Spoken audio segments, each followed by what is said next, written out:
we have not a normal rite coming up ahead of us, but we have something going on in the Isle of Kaelma, which is... Oh, hello. Ah, pleasure to encounter you within the skies themselves, O Nightwings. They deliberately crash into us, Father, yet you still address them in such a cordial manner. Now, Alma, I am certain that this was an honest accident, as it appears no lasting damage has been done. Please take the helm, as I shall go to start to pick up all the fallen artifacts which shook free from the walls after the impact. Perhaps some of these old heirlooms may yet be repaired with adhesives drawn from certain flora we may find along our long and difficult quest. Damn you, Nightwings, you stay away from us. I didn't mean to do that. I genuinely didn't mean to do that.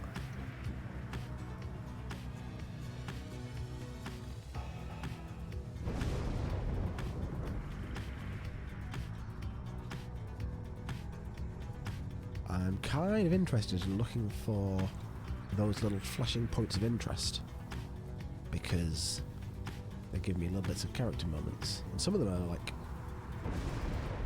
Is that the Withdrawn? Let's find out. Yes, it is. Ye who disbelieve in the rebirth of Islak, ye snuffed out Pyre's flame, prevailed, now ye flaunt across the skies. Beware, ye who wouldst mock the designs of the Withdrawn, ye cannot comprehend the terrors which shall soon come to ye in time. So sinister. So aggressively sinister. They exude big villain energy. Hello? Pyre Hearts. Oh, it's the...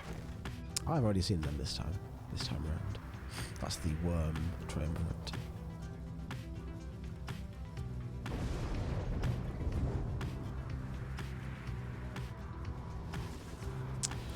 Volfred joins you as you soar high above the storm-ravaged waters on approach to the infamous Isle of Kaelma. Also, I just got an achievement. Interact with 10 different observation points. A Sky Explorer. Cool. Among its cursed qualities, it seems this wretched storm means I cannot directly smoke. One of the downside's small misfortunes, I suppose. I've given him more of a voice than I usually do. Also, don't mind my sparkly shoulders. Let me just see if I can just address that for a moment. A little bit off-putting for me.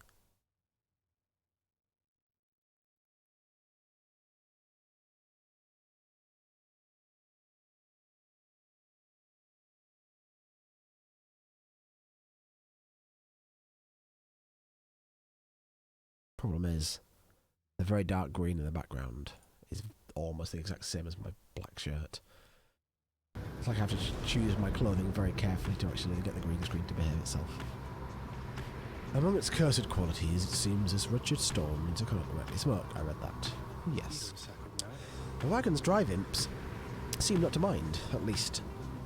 In fact, they seem more animated now than usual, sir.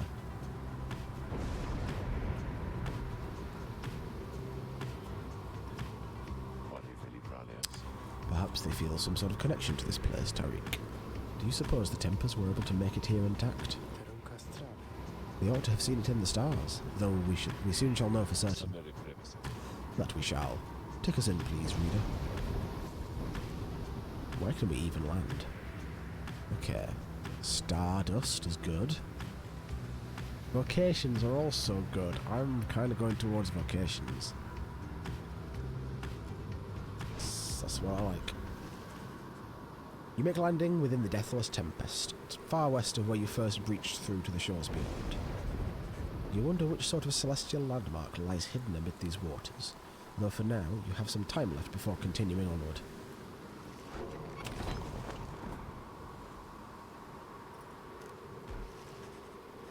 After having reached the eerie stillness of Sharpshawl, an icy floor near the Isle of Kaelma, sturdy enough for landing, even once proud worm knights of the Sea Dominion tend to avoid the cold here.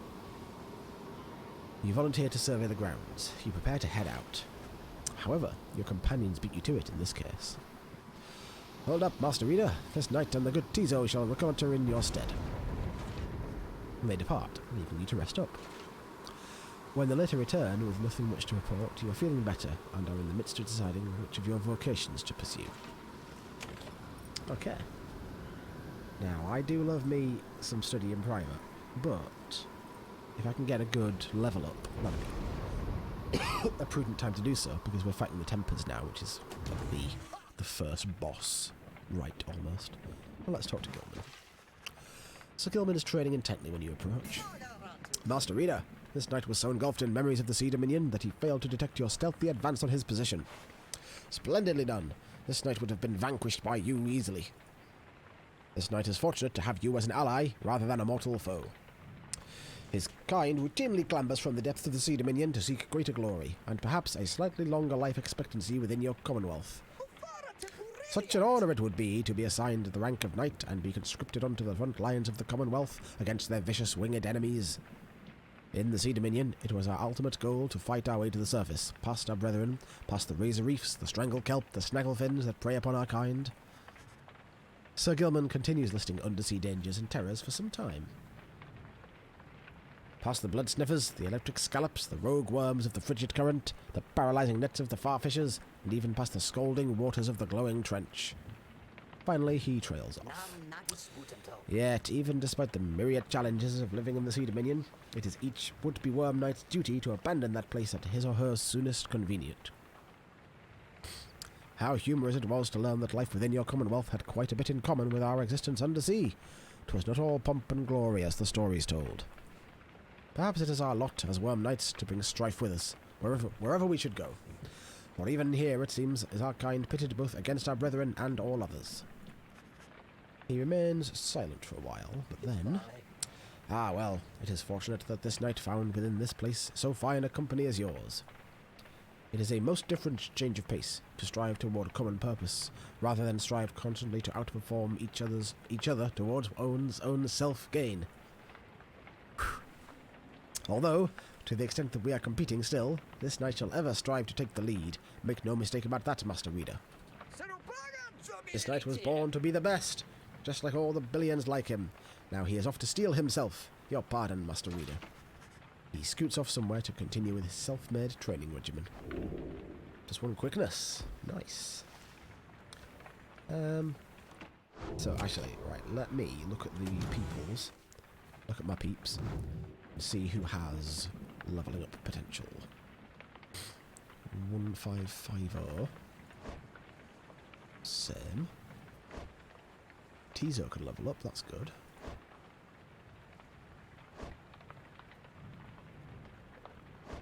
And Bertrude can level up. I don't think... Okay, so what I decided about Bertrude is that I really like some of the things she can do, but I think she's much, much better in an easy match than she is in a hard match compared to other people. I think she's good at dominating easy enemies, and I built her specifically in that way. I don't want to try using her in a hard match. So, I won't level her up. I might level up Tizo. I feel like he needs leveling up anyway. I also don't know who I'm going to liberate next.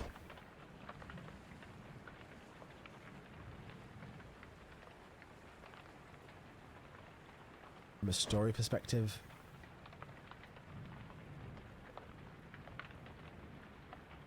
I'm still like, Headwind's the one that I think is the most obvious, which I might do. I'll worry about that. I'll worry about that when I get to it, which might be today. Frustratingly.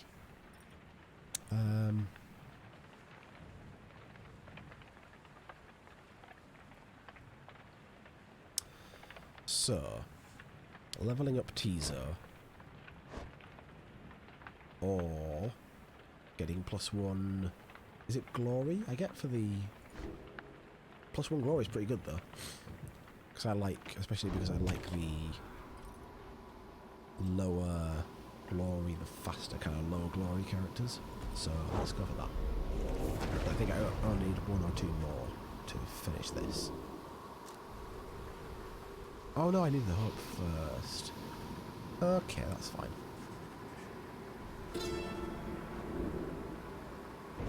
Cool. +2 hook. That's pretty solid, I think.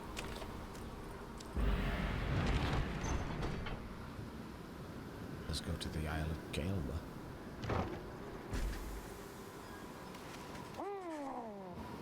Ooh, exciting. A messenger imp with the news and rumours from the other side comes huffing toward your wagon, here in the steady currents of the deathless tempest. You let it in and offer it some light refreshment, as Ruki would have done. The imp's message turns out to be about him. You learn Ruki's past transgressions have all been forgiven since his return to the Commonwealth. He was even offered a well-appointed home and place of business. It must have represented just the kind of lavish lifestyle that Ruki always claimed to have had for himself and his extended family. Eventually, and somewhat reluctantly however, he refused the gifts. Instead he tracked down Volfred's agents and gave them ample information, thus emboldening their ranks. The last bit of the message sounds as though it was transcribed word for word from something Ruki said. It simply reads, "The rest of you better get back here soon, or else." Classic Ruki. You thank the messenger for the report. Soon it has all your companions talking. Oh, what the hell? Oops. What the hell voice did I give Bertrude? We understand this Ruki holds no small degree of influence, at least among his kind. Hard to believe he would have turned down living in that kind of luxury, though maybe he got used to it out here. Ah, the noble Ruki. He sets a shining example unto us all. The days aren't quite so bright without him, though it sounds like he's doing well out there. Don't you think he must be sad to have turned down a house? I hope he isn't sad. Hariki! Which means Tiso is happy to learn that Ruki joined the revolution in the Commonwealth. The news of Ruki's liberation fills you and your fellow exiles with newfound resolve. The messenger imp accepts some scraps to eat from you and rushes off. Nice. Wish Ruki luck. Like he needs it.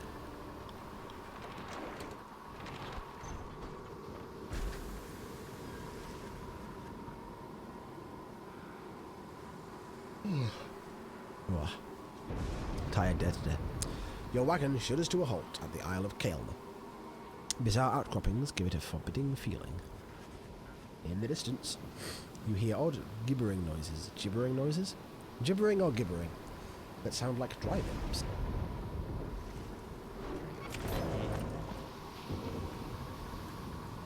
Okay. Well, let's talk to one. Well, guys, how do you find me all the way out here? I mean, this is for extra special customers. I'm only joking. Only joking. You're the only customers I got. Got you again. Only joking about that too, huh? Because I got tons of customers. It's just, they already brought a lot of stuff today, so they're not here, okay? Anyways, I just got in a little something here, which maybe you'll be into. Been hearing about these little numbers for a while. Check them out. It reveals to you a set of twin rings, a jeweled band, and a runed band. Jeweled and ruined.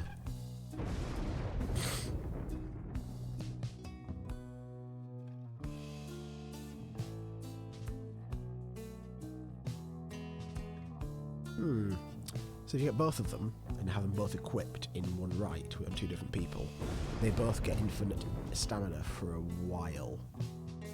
It's also got good stats, just +2 to everything. Kinda cool. Thinking these things are supposed to be for a couple of lovebirds, know what I mean? Hehe. But anybody could probably use them, provided they was to buy them off me. I was gonna get them for myself, but anyways, let me know if you want them. Are they expensive?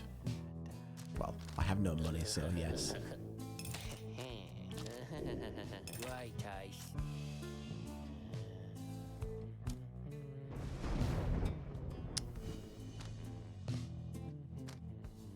I don't like these temporary things. I always don't like spending money on temporary stuff. Can't afford the Stardust though.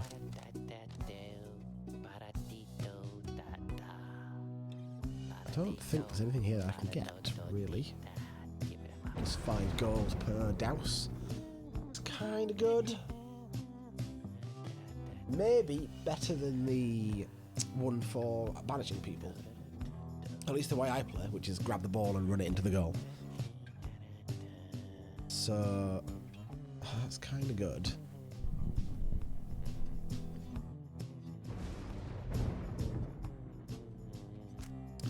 but I think...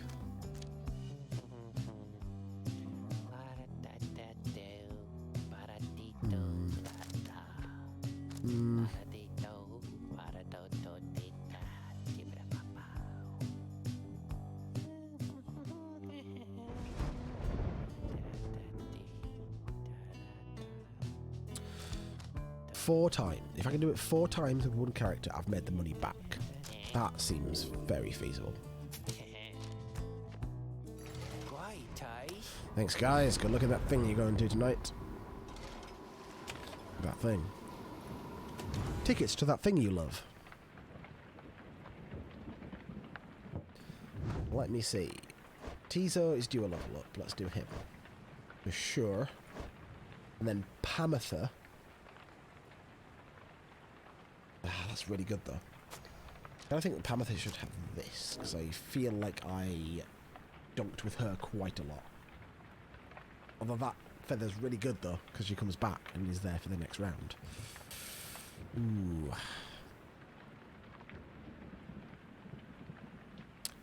Hard choice.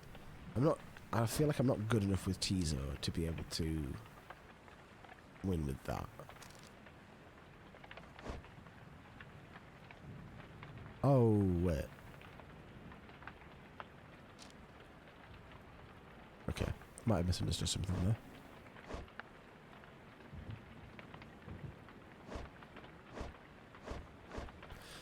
Right. Okay.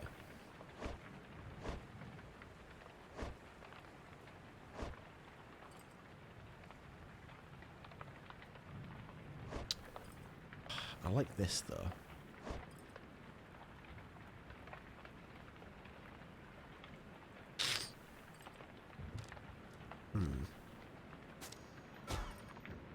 I could give like Tizo this. It's kind of good. And then I can do it 3 times in one right. And then once more, the money's back. Have I dunked with Tizo 3 times? I feel like I don't dunk with Tizo much. I feel like he doesn't quite make it. More than anybody else. Could try Headwind, but now May's got this really good jump. So I'm thinking maybe what I'll do is this. It's really good. Bouncing Aura Blast cast. But more money. More money, more fun. Right? So May, Pamatha, Tizo. Will I be fine with Tizo? Let's say yes. He's got a decent presence, but he could be quicker. Let's make him quicker. Put him to a good quickness as well. That feels good. So May, Tizo, Pamatha. Okay. Let us meet our foes and try and focus to get my brain to centre and watch what it's doing.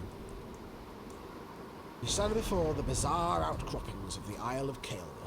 The sky darkens, and in the distance you hear the sound of gibbering creatures growing louder. The sound of it is unnerving enough that you and your fellow exiles remain quiet, their eyes affixed to the stars above. Stars? Stars above. Soon, something in the sky above begins to stir. Is it the Tempest ship, or is it some wackiness? Oh, it's this. Yeah, I'm not doing these. The game's hard enough as it is. If I was on normal mode still, I probably would, but I'm on hard mode, so... yeah, these are all terrifying. Plus 8 presents for all enemies. It's pretty rough.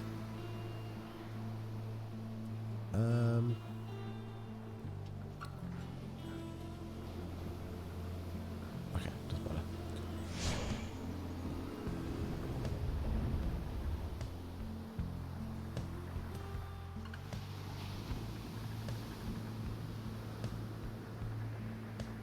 trying to pick?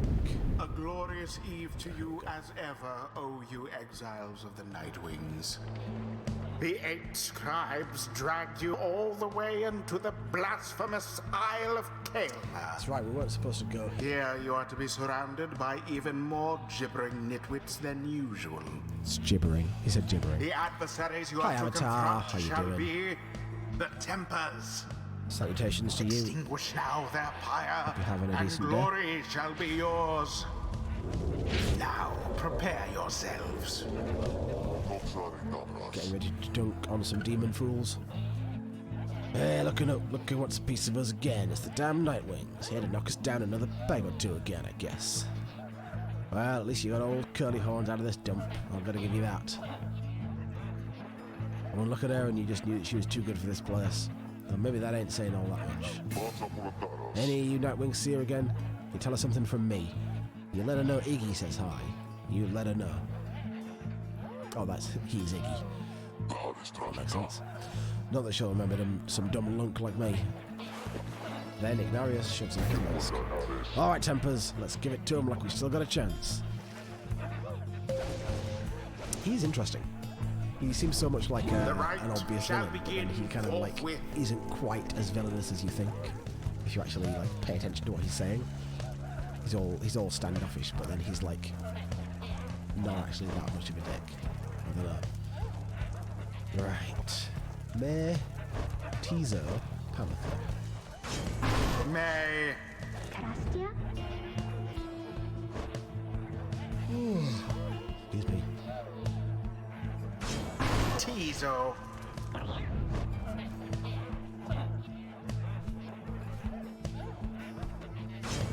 Ametha. Courage. Yeah. I'm ready for them. Alright, you damn Nightwings, let's see what you got. Right. Focus time. Oh god. As the rite commences, the imps throughout the cavernous area roar with excitement. This is terrifying.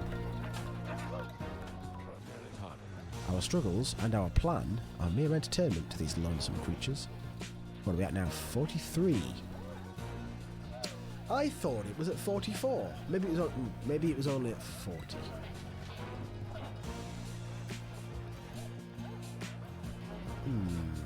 Maybe it was only at 40. Now that I think about it. But I thought that was more before. I thought it was at 44. Maybe not. Begging your pardon, sir, the imps of the Isle are quite passionate about the rites. Just now they offered a bounty in soul if our triumvirate proves worthy. They will pay us. In exchange for what exactly? And where do they get their soul for that matter?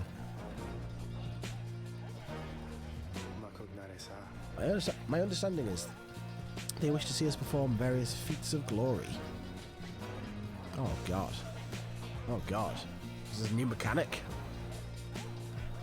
As for the source of their wealth, who can say how much soul lies lost within the sea? Reader, it may seem beneath you, but the opportunity is real if the soul could be of benefit. Indeed, then reader, my girl, it is yours to decide if entertaining these sad creatures is a justifiable distraction during these affairs. We trust your judgment. Now, let us not your friends. Let us not distract your friends. Oof. Salute. Okay, so the T key salutes.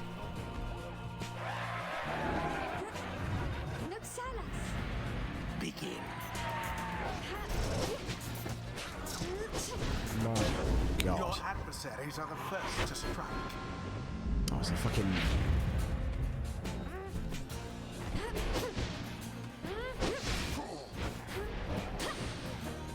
The orb. With grace.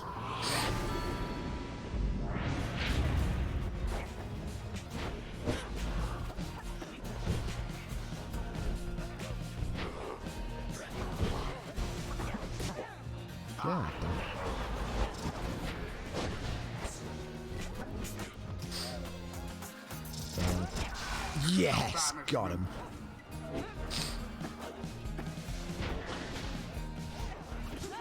Ah! I thought I had my stamina left. God damn it.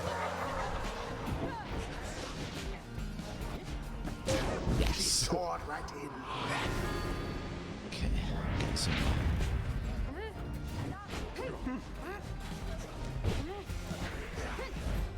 Whoa. Okay, that was weird.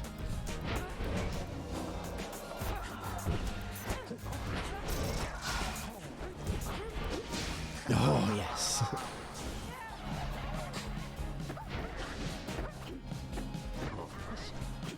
Yeah. Go on, teaser. Engulfed in fire.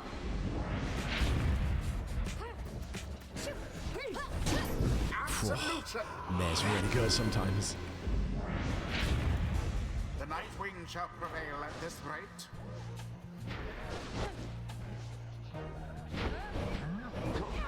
Oh,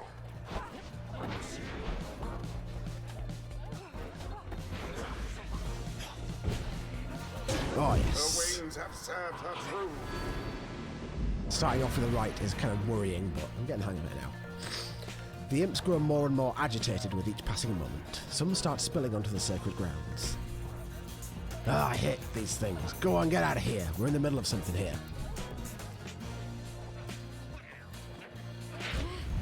What are those blasted creatures? Oh,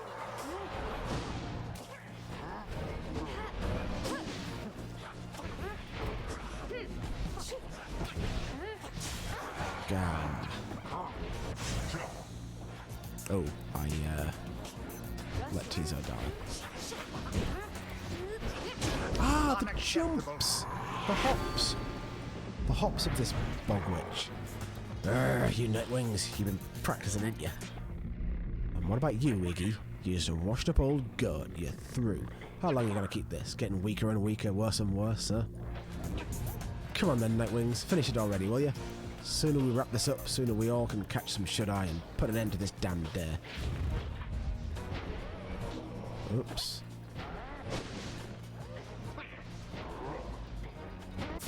Ah, bugger.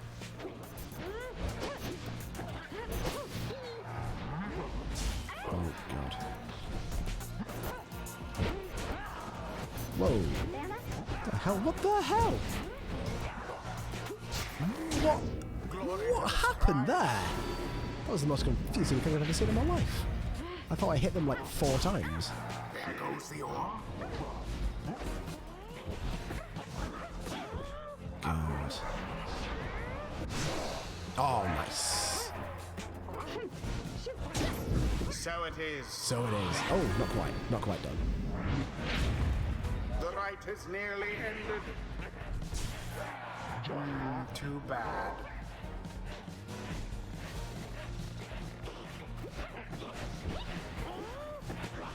And Yes. it is done. Come on, Tizo. The Gotcha, you-know-who little bugger. prevailed. They brushed aside their adversaries without too much trouble. Oh, I had a bit of trouble. The rite is done. Helps wake me up, though. What a joke. Losing to you lot again. The younger me would have tore you to pieces. Ain't never getting out of here if we keep on like this. What stirs now in the hearts of all these exiles? Level up. The imp Tizo appears to have a certain Ra depth of knowledge. Kriri. Cool. What on earth is going on with Tizo? I've not leveled them up in a very long time. I like this, because his implod's pretty good. It might even go through terrain, which I wasn't sure if it did. It kind of looked like it. Ooh, and that's really good as well. I think I'm going to get this.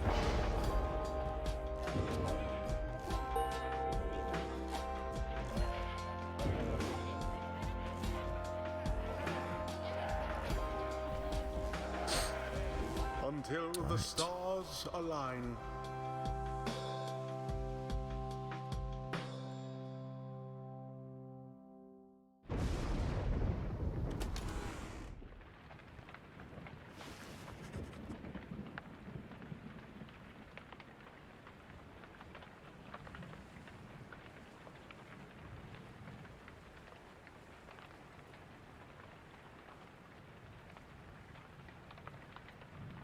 After you and your fellow exiles defeated the Tempers, you find the lone minstrel tending to one of your own. May seems to be unwell, although you cannot yet sense why. How are you feeling, madam? So tired. I feel as though I am not even here, if that makes any sense. I see. Then please do not exert yourself, or try. The lone minstrel motions for you to come closer. Reader, May appeared rather disoriented, and more fatigued than usual. Reported feeling not entirely present. Symptoms of banishment sickness. That's an ominous name. An ailment suffered by those who frequently conduct the rites, debilitating but fleeting. The sense of loss and isolation during banishment sometimes extends beyond that time. She should soon be able to take part in light activities, I think, but under no circumstances shall she be able to conduct the coming rite. Now then, I ought not to keep you from your stars above. Please go and have a look at them, for all of us, I think, are anxious to depart this place. The stars yet shine for you, revealing various paths forward. Okay.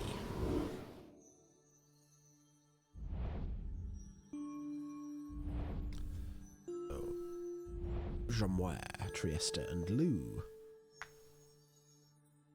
No, not Kelmer. Okay, whoa, calm down. So, what are our options here? The Essence. Maybe. They're hard. The Pyre Hearts should be fine.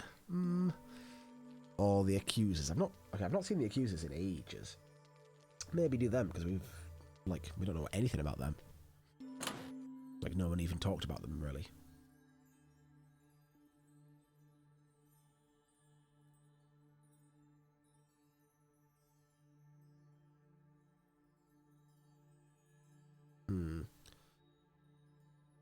The Essence of... I like the idea of facing the Essence in the... what the hell's it called? What's the... Liberation Rite. That's flavoursome. And I like Pamitha now. I've used her a bit and I really like her. The other opportunities, if I beat the Essence here, then I'm probably going to face the Chastity. Because the next rite is going to be the Liberation Rite, I think. Yeah. So if I face anybody else now, it will be the Essence that I face in the Liberation Rite. But if I beat the Essence, I'll probably face the Chastity, unless... Well, these numbers are quite close, so they could possibly come up against each other and go up or down, I guess. I don't know how that works exactly. But I quite like the idea of facing the Essence, but they are really hard. And that's one of the leaders I least want to win.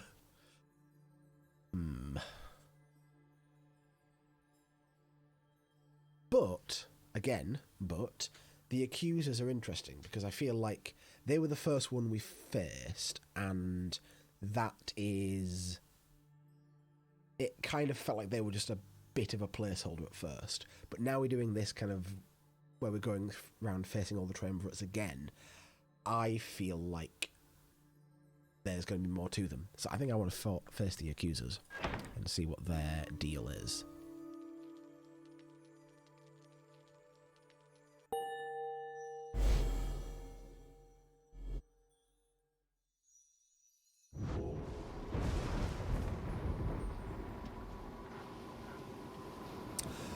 So we soon shall square against Lendl the Liar and the Accusers. Him I know all too well. Perhaps you notice that he doesn't like us very much. He then tells you what he knows of your next adversary. Lendl the Liar, the first adversary you confronted in the rites, not long after you took your first steps on the path to freedom. A former constable of the Commonwealth, he gained a reputation for his strict and brutal manner. By any means, he always called the crook. Once, he arrested a civilian who hated him, on suspicion of theft of Commonwealth artifacts that had gone missing. Lendl discovered the artifacts himself in the civilian's home. The suspect was soon exiled. Still, he denied the charges, even as they cast him downriver. The case was investigated further, though too late. Suspicions turned to Lendl. It turned out he planted the damning evidence himself, so he was exiled in turn. the downside, he soon became acquainted with the rites, having heard all of this from several people in high places. He asserted himself as the de facto leader of the accusers. They bent to his aggressive nature, and prevailed many times under his watch. Yet each time his chance at liberty arose, the Nightwings either defeated him, or simply did not show. He wishes more than anything to outdo the Nightwings, perhaps even more so than to be free again. Let us give him another opportunity. For now, have a good night, my girl. You bid Volfrid a good evening. At dawn, you shall take flight again. Tizo. You find Tizo there in the black wagon, looking rather more despondent than usual. Poor little sad bugger. When you attempt to reach out to him, he barely acknowledges you. Krihum. Tizo indicates that he wishes to be left alone right now. You almost run into May as you turn to leave. Maya Discala? Oh, I'm sorry, miss. I was just wanting to come check on little Tizo here. I think maybe he's taken ill or something. On further inspection, it occurs to you that May perhaps is not off the mark and that Tizo is unwell for some reason. Come on, Tizo. You're going to be all right. You might be the smallest one of us, but I think you're the toughest. Though Miss Jadariel, she was the toughest one of all, wasn't she? I so miss her sometimes. Krihik. Tizo appreciates the kind words, but still wishes to be left alone at this time. Oh, don't be silly, Tizo. You know I won't be doing that, don't you? May turns to you for a moment, lowering her voice. Miss, I think Tizo would like a little bit of privacy, if you don't mind. Though, I don't mean to be rude. It's just, Tizo... Well, I told him not to eat something. There was this, well, I think it was a mushroom, maybe? Growing in the corner over there. So, I see Tizo sniffing at it, and he's always hungry, and usually I try to feed him, but this time I told him no. There are so many commas in these sentences. Like, here, dirt, dirt, dirt, dirt, dirt. I wonder if that's... Like, I've noticed it before. This seems like a lot, even for this game. And I wonder if May has a sort of... an extra abundance of commas. Because that's kind of how she talks. Like, she's kind of like a bit scatterbrained and energetic. Like almost like a little bit ADHD. Where she kind of starts sentences before she's quite thought how to finish them. Which is what I do sometimes. And that kind of like comes across as commas. Because I know my mushrooms, and whatever that was, I think it was a mushroom. But it wasn't one I know. Well, Tizo ate it anyway. Kruhuhum. Tizo corroborates May's recollection of what happened. So, anyway, I think he is going to maybe, well, cough it up, I guess. I think, maybe, any moment now. Because when I ate things I thought mushrooms around here, I coughed them up as well. They made me rather sick, kind of like Tizo over there. Hope that I'm not being inappropriate, because it's not polite, maybe? Oh, come to think of it, Tizo, why don't we go outside? Because then, I won't have to clean up after you. Like the last time when you ate something I said maybe you shouldn't, remember? Kroohoo. Tizo indicates he remembers full well and regrets not heeding May's food-related counsel. Oh, don't worry, silly. If you've taken ill, then I think you're going to be fine. Once you have a little walk outside with me, because you're very tough. Tizo is beginning to look better already. Look at your little face. Look at it. Look at your little face. Fush, fush, fush, fush. You're my best friend, Tizo. I won't let anything bad happen to you. Or at least I'll try, okay? I don't think anyone could stop you from eating things, though. And then she snatches Tizo up in her arms and whisks him out of the wagon with her. You hear her call back to you over her shoulder. Bye, miss. I'll make sure that Tizo is alright, I promise, okay? Although the prospect of May administering medical assistance normally would give you pause, Tizo seems to accompany her willingly enough. The two have shared a rather close bond since May first made contact with the group. For someone like her, who has lived alone for so long, the friendship must be vital. And as for Tizo, he must be impressed that a non-native of the downside seems to know her way around food safety even better than he. That was pleasant. I'm also glad that my berry and mushroom didn't actually get eaten. Right. One more book. Ooh, we've got new things here. Okay. The Deathless Tempest. We waited for the Deathless Tempest to subside.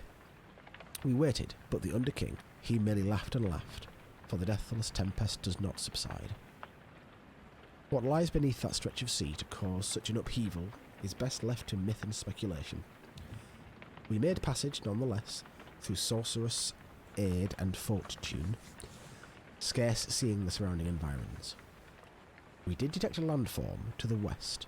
Sully and Mur detected there the presence of the treacherous aide who lured him into exile, and then followed him in turn. Mur, in his wisdom, thought it best to be avoided.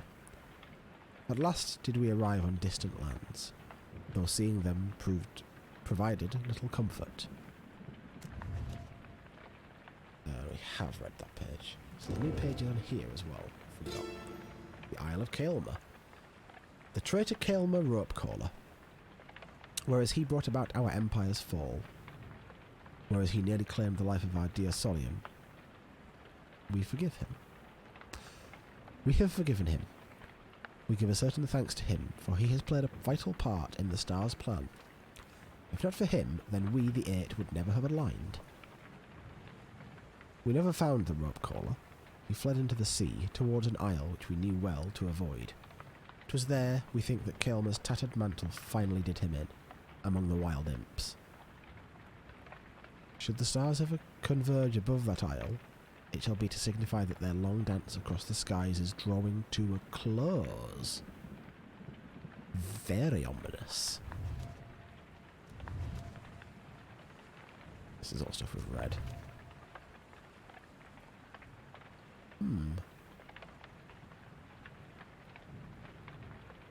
I'll leave that for now. Okay. Continue my journey.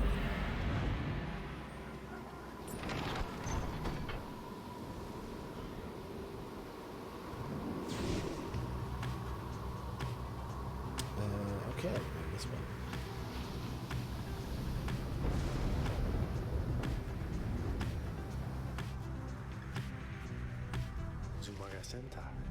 The unmistakable remains of Zilvias Horse-Headed, which protrude from the ashen fire there below. Some have taken it to be a work of sculpture, reader. The tale of a titan felled by St. Trieste Tithys. That is more unbelievable than the thought that some daring exiles over many years carved the titan's visage out of stone. Be that as it may, the climate and the cliffs are home now to exiled harps, such as the Essence, whom you faced here when first you arrived. Even they do not all know of the locale's sacred significance.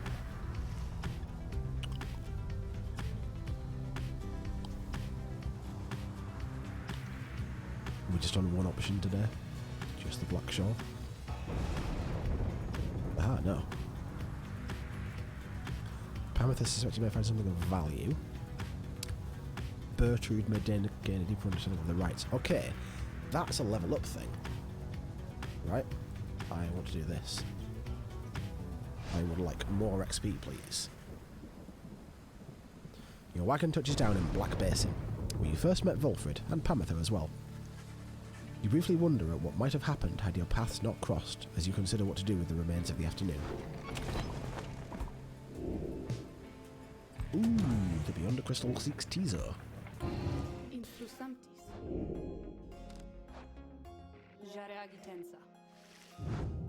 Let's go. What could he have that's good? The Moon Crest is pretty good. For a solo one. You ask Sandra to administer one of her special trials for Tizo. I dare think I remember something of that imp. He certainly stood out from all his ilk, although that is not really saying much. Well, let us bring him forth. Tizo soon appears in heed of the summons. Crickiki. Tizo seems to be prepared for whatever lies ahead.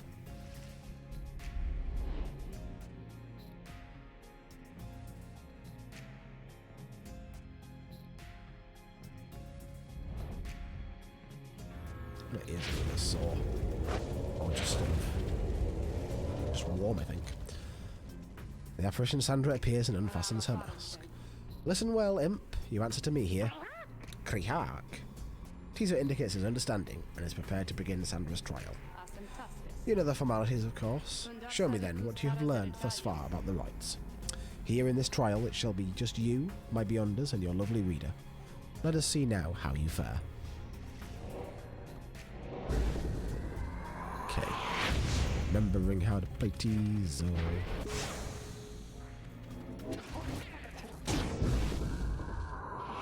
Not like that.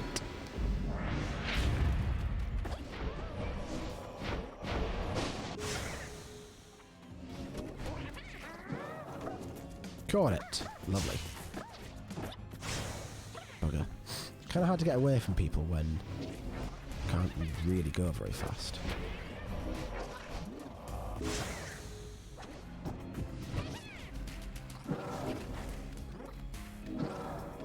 Give me that.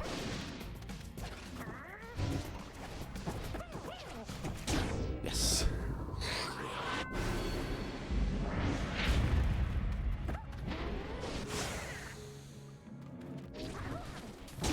Ah! I can't stop them from jumping over me. Feels like I need to be like a little bit quicker on the W key, don't I?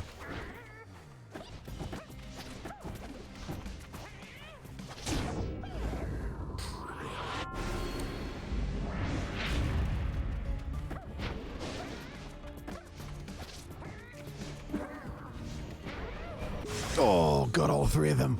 Oh, juicy. Ah, all right. Freaking fine. Yes, get wrecked.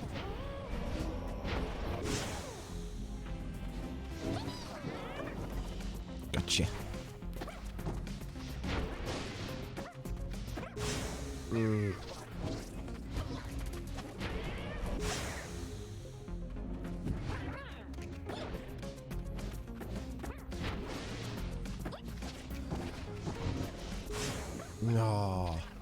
The larger aura from both being together. We'll keep an eye on that. Yes. One more. I can't believe I got that triple banishment and then failed to freaking score from it. It's shocking.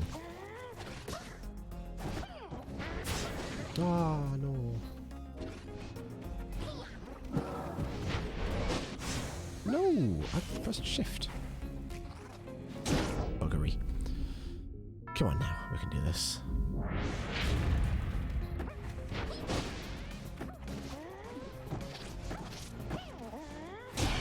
Yes. It's so much simpler when you've got one guy to control. The fact that you have three people, it's like at any given moment I could do so many different things. I could throw it to different people and do different things with them. It feels really complicated. With one person it kind of makes a lot more sense, even though it's objectively harder. Tisu is excited to have completed Sandra's challenge and awaits her approval. A worthwhile effort, Imp. Your performance was sufficient and you passed my test. Your predecessor may well have approved. Thus, congratulations are in order. To you and to your lovely reader. Now farewell. I wonder what he's going to get. Because his cast is really good. I feel like everyone else's casts are like, oh yeah, I'll do these sometimes. But his is like, I'm going to nuke the entire board. All at once. Hurray! Katizu is happy to be back and wonders what it is that Sandra granted you. You take a closer look at the new artifact in your possession. Haub's Wing. Oops. Flutter and Zip abilities cost less stamina. Ah, that's pretty good actually. Because she does run out of stamina quite quickly. And it can be stardusted up, leveled up to be better.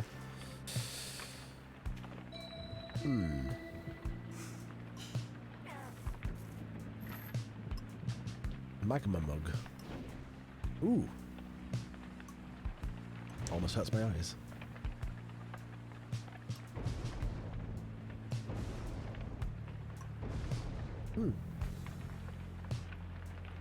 A bunch of cool things that I didn't quite realise we had. But these other things all like light up the wagon in a very similar way.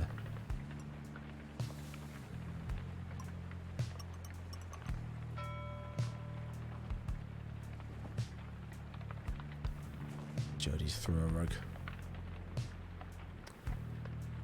And there's Ruki's family portrait.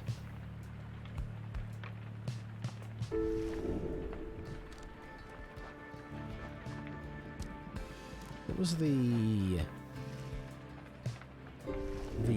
heavy metal dog? What the hell was his song called? Oh, it tells you what the theme is. Awesome. Thrash Pack, of course it is.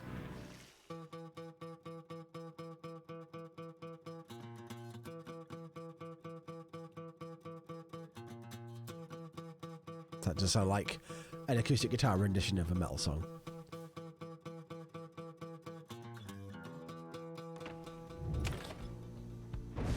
Oh, I can't keep it on. Keep it playing when I go outside. Having reached the Black Shore, the low road to the Lesser Trieste. You decide to accompany Bertrude for a walk among the harsh formations. Your conversation soon turns to matters of the rites, which you discuss at length. Thou seest hidden truths within this ancient contest. We can see it plain. By the time you return to the wagon, you sense she gained a deeper understanding of it all. Aha! And she leveled up. Awesome. Strange designs of the 8 scribes. Their everlasting sorceries are strung within this land, and we shall yet to make further use of them, we think. Right. Pounces recovers all her stamina. Slithering uses less stamina.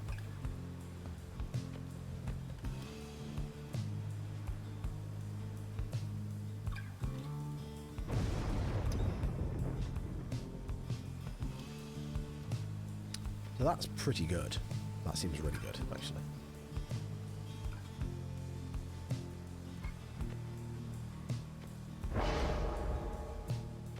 Because it leads you to, like, chain pounce on people. May seems to be speaking to herself again. She's unaware of your presence, or shows no sign of it at least. Mercy, freedom, they are intertwined. Mercy shall engender union among all our different kind. Mercy shall engender union among all our different kind. She's reciting passages from the Book of Rites, although to your knowledge she cannot read. Freedom to the worthy. The downside cannot let us all go free. Thus, freedom to the worthy. Is that not so, O Saint Trieste? Is that not the conclusion which you formed with your 7 most trusted friends? She pauses for a while, as though listening, and nods her head from time to time. Yes, I see. I see. Well, I am ever grateful to you, Saint Trieste, for your guidance and your presence. And I wish all your friends a safe passage there among the stars. It must be so very beautiful out there. With your wings you can fly freely, can't you, Saint? You can visit me anytime. Come and go as you please, from the stars all the way here. You do not need a pair of wings in order to be free. I know.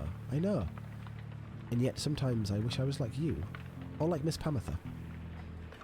But I know I am the way I am because I'm meant to be this way.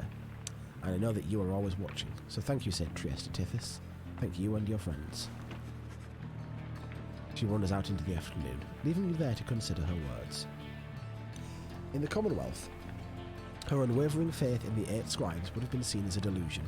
Such prayer or communion was forbidden. The scribes were mythical figures, but even they worshipped the stars, and it was the stars that lighted the way for the founders of the Commonwealth, or so its leaders taught. Okay. Now I'm wondering if I want to give Tizo this... Well, let me have a look. I'm going to use Bertrude, because I just leveled her up, and it shouldn't be a terribly hard match.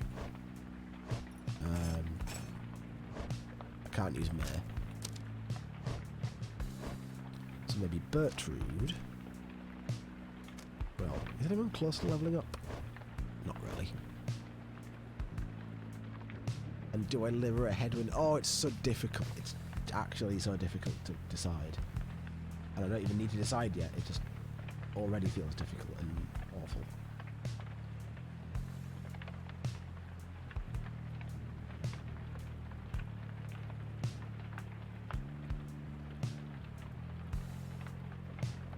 So, Bertrude for sure.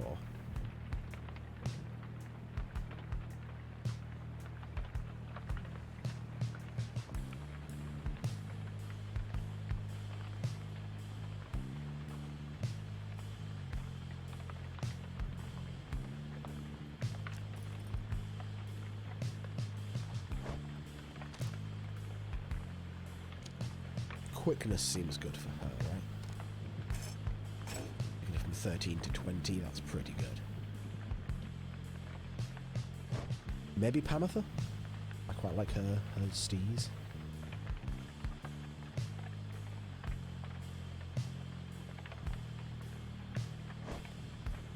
Gilman, to me, seems the hardest to use, but I can see how he wouldn't be too hard once you got the hang of him. He's like the most different, I think, just because of his cast. And Teaser is very different as well, but he's not that hard. He's a quite simple difference. Arguably even simpler than the normal casts. So what... Oh, God. What I might do is Bertrude, Hedwyn, Teaser?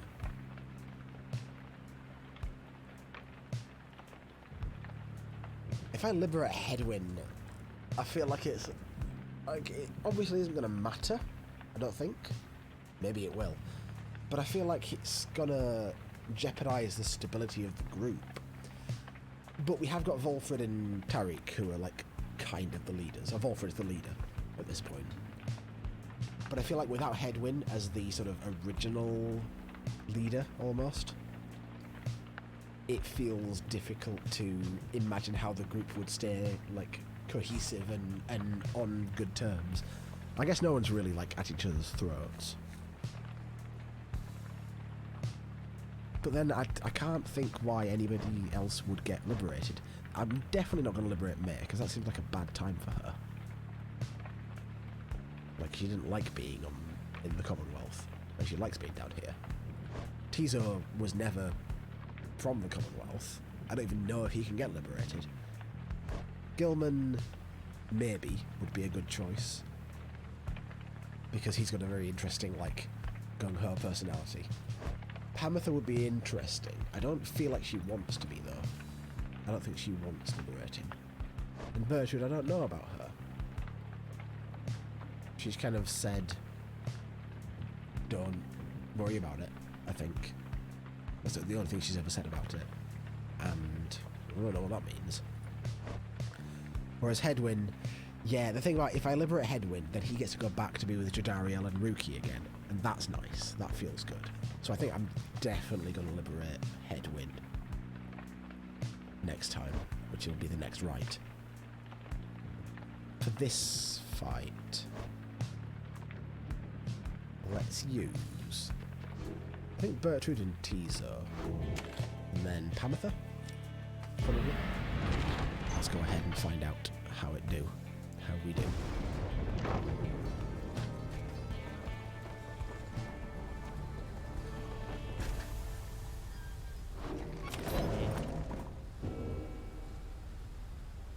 Ooh, I'll read that page of the book as well, real quick.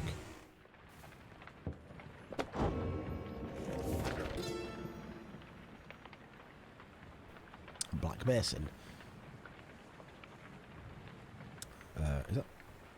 Is that right? No, we were on this page, weren't we? Yeah. There it is. The ashen effigy of the Nightmare Titan, Zilvias Horse-Headed, looms as dark as ever on the precipices of Black Basin, where her chaotic influence sundered the land itself until it wept with fire. The very instant that our graceful friend Triesta Tithys finally laid to rest the greater Titan, with the power of the holy sceptre of the Empire, the stars shone down upon us all with blinding light. Triesta thought that she could bear her children in the warmth there, but alas. Now the stars revisit that locale with regularity. The fissures in the rock do pose more danger than one ought invite, but a summons to the nest is to be honoured.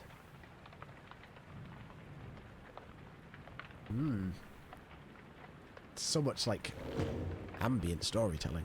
It's lovely.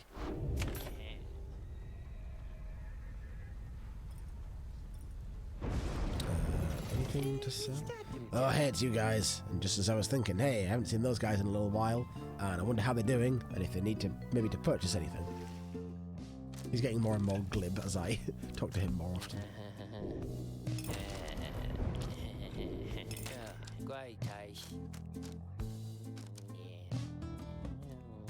Oh, I have 49 gold.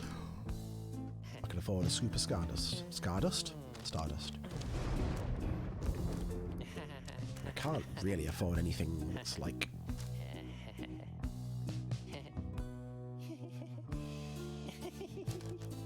useful, to be honest. Let's take this.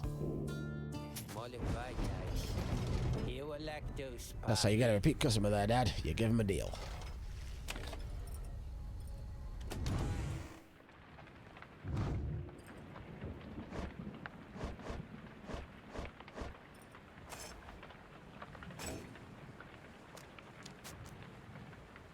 +8 quickness, that's kind of good.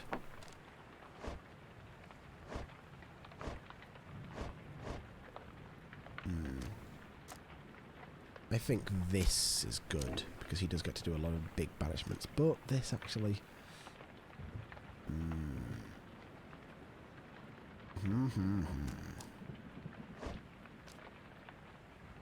And that's kind of really good as well. I mean, I'm pretty happy with that. The moon charm would be nice, but I think...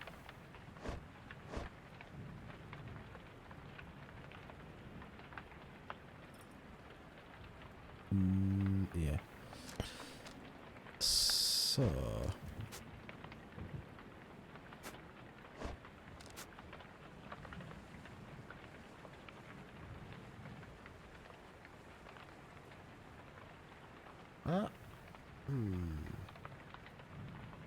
These are all good.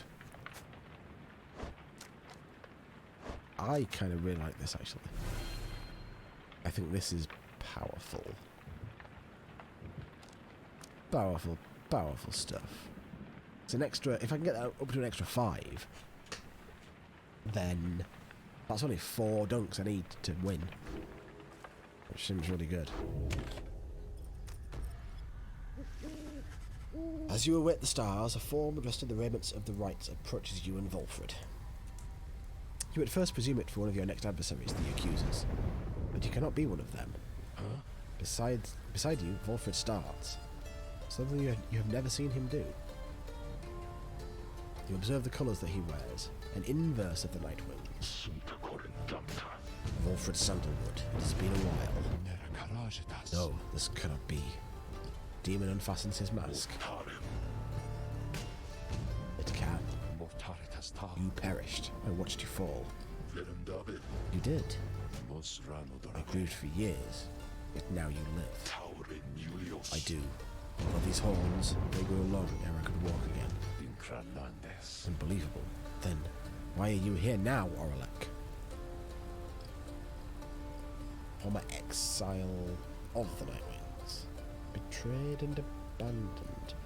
Oh, yeah. This is one of the original triumvirate that Volfred was a member of, right? This is the... Because I can't quite remember what he said, but it was like right as they were about to win or about to do the liberation rite, one of them betrayed, or one of them got thrown off the mountain and killed, and one of them betrayed or died or ran off or something. You know full well, Volfred, to reclaim what is mine by right. Demon Oralek leaves without another word, just as the stars above burst to life and seem to set the sky aflame. Well. Oh god. Can I do...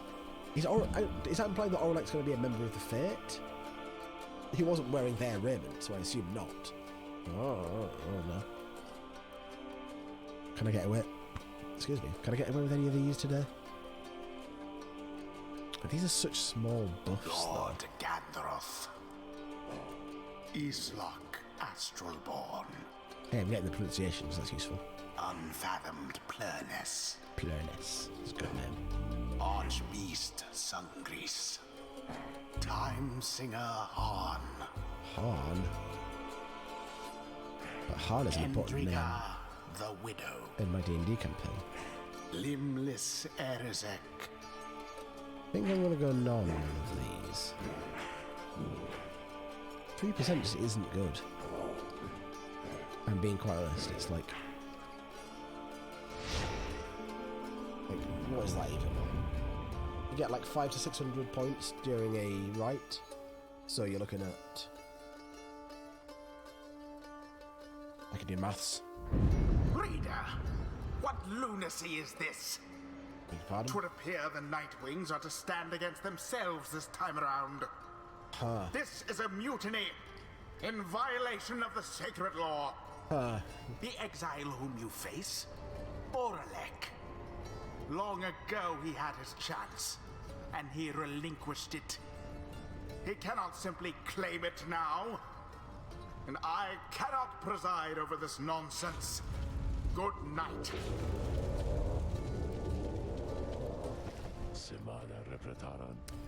What happened to the accusers? The stars showed we were to face them. They must have suffered a misfortune of some sort. Tampering with the stars' designs is not permitted, Oralek. Cheating the worthy of their rightful liberty is not permitted either, Volfred. You must know I took no part in that betrayal. Search your heart. Do you know it to be true? Oralek says nothing for a minute. Then, where are your raiments, Volfred? I have refused to wear them since, in show of solidarity to you. And to elude the voice, I would suppose. Yes, that too. I see. You were never very good at this anyway. We shall see if that new lot of yours is any better. You cannot be serious. What sense is there in standing us against each other? But Oralek puts on his mask and stands ready. I shall crush this lot of yours, Volfred. You shall see that I am not so easily discarded, and you shall not deny my liberty again. Reader, the adversary whom we face, Oralek, he is not one to back down. He was very experienced in the rites, even at the time, and so beware, there was no one in his day who could prevail against him, and he appears even stronger now. I wish I had more valuable advice to give in this. I wish I had foreseen this. Straight on into it, eh? What is going on here?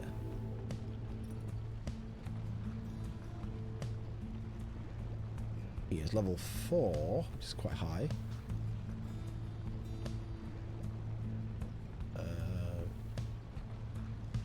Double dash, okay. A big old presence. Feel like that's not as big a presence as Jadariel had, though. Just saying.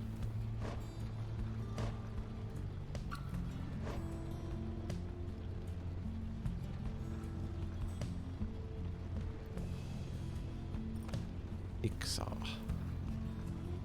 They're called the true Nightwings, of course.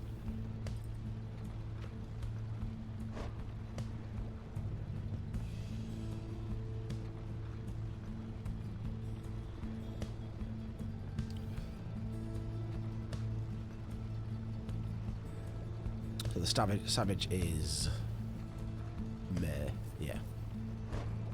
And he's a demon. He's a fucking demon. Right. This is now all tense and worrying. Let's go with Hedwyn. Oops. Yes.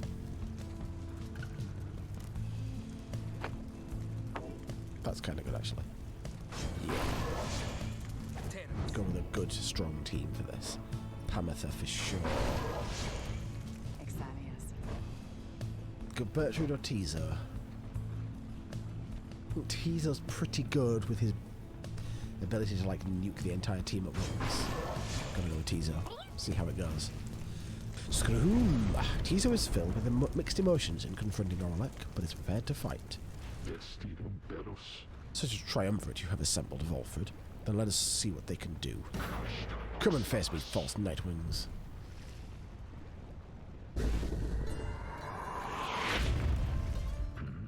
Tizo. Tizo fumbles with his mask. Priha! Tizo recognizes Orlek and greets him tentatively.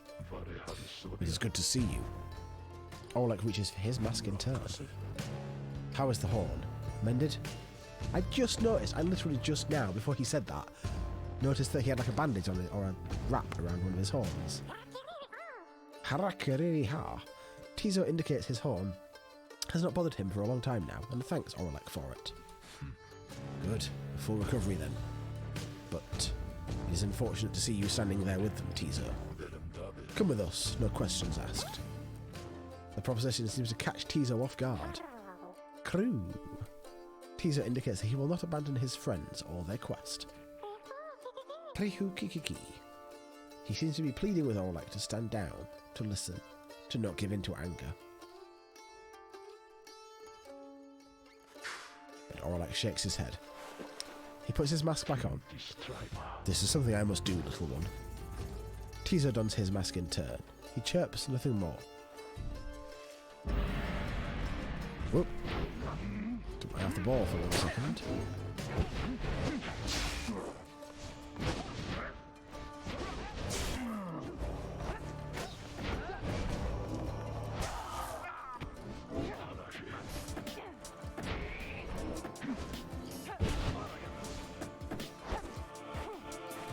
Yes.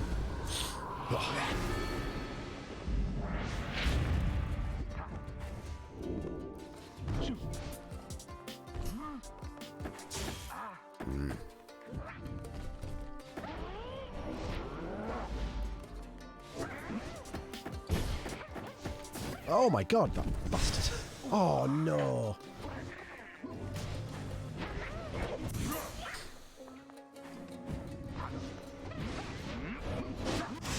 Yes. Go, go, go, go, go. Whoa, I had no... I was trying to... Oh, bugger. I was trying to jump, but I had no stamina. Oh, God. The dodginess of this imp. God damn you. Ah! Sod. Oh, I got us both. We got each other. Honestly. Yes, there we go. Oh no, I actually need to do that while flying. I need to make sure I'm flying when I get the dunk with Pamitha. You must be the one whom Volfred Sandalwood chose to replace me. No, look, I don't know who you are, but Volfred hasn't done anything like that. That isn't why I'm here. Nonsense. Do not lie to me. When first I learned the Nightwings had reformed, with some forgotten boy now at the helm, this, I needed to see for myself. And here we have it then. Sounds like you've got me figured out. Disappointing that Volfred would take sides with someone such as this. Okay. Oh, I jumped into the lava. Goose.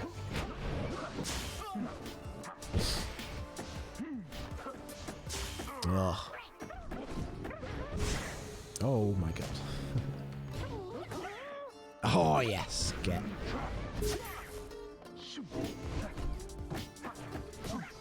Yeah.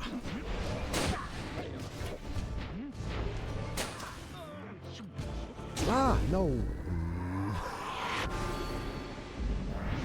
Okay, here we go.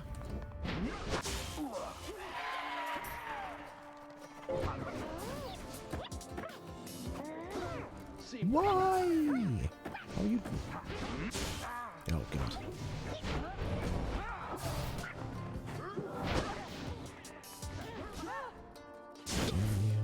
Oh, you fell in the fire. God.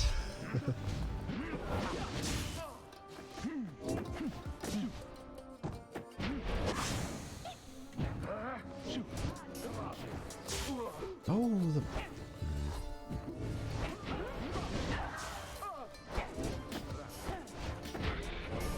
Oh, God. Oh, God. Can't. Oh, whoa! That was a long-range cast that they have. Jesus, this is really hard. How did that not... Oh my god. Jesus.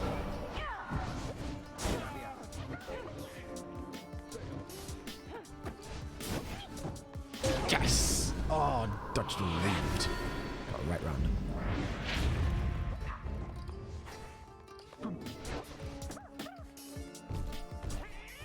This demon is back again. He's terrifying. He's terrifying! Jesus. Ugh.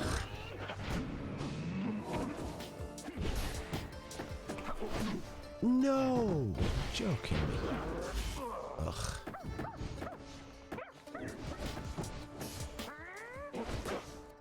Gigantic jumps. Oh, and then like...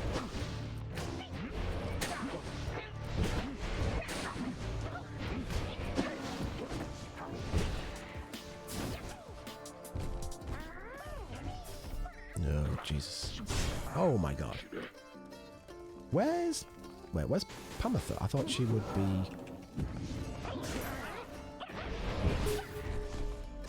Why did...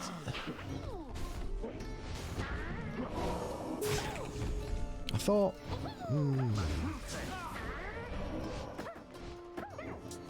What on earth is going on here? Okay, I'm confused as to why Pamatha is not here. Because... she was flying, right? She shouldn't have gotten banished because she was flying. Like, what the fuck? Oh my god, this demon. Turns out the guy that they're really hyping up in the story is quite good. Oh yes. Right, one more Pamatha dunk. Do one more Pamatha dunk. I believe.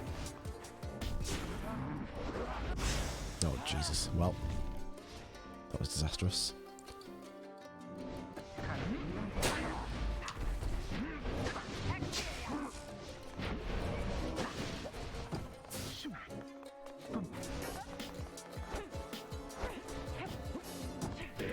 God, no.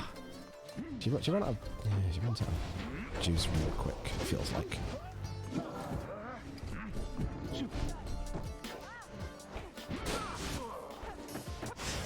No! Like, I've got 2 dashes and that's it. Just completely run out of everything.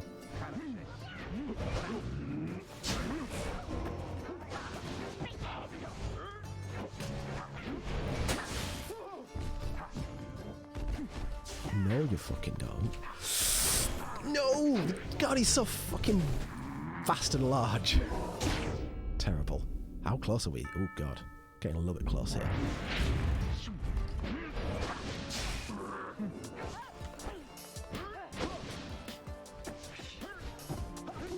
No! So close!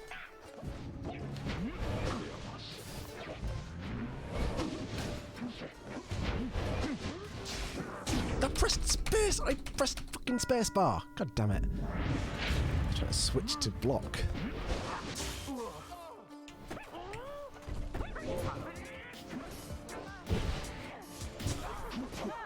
Ugh.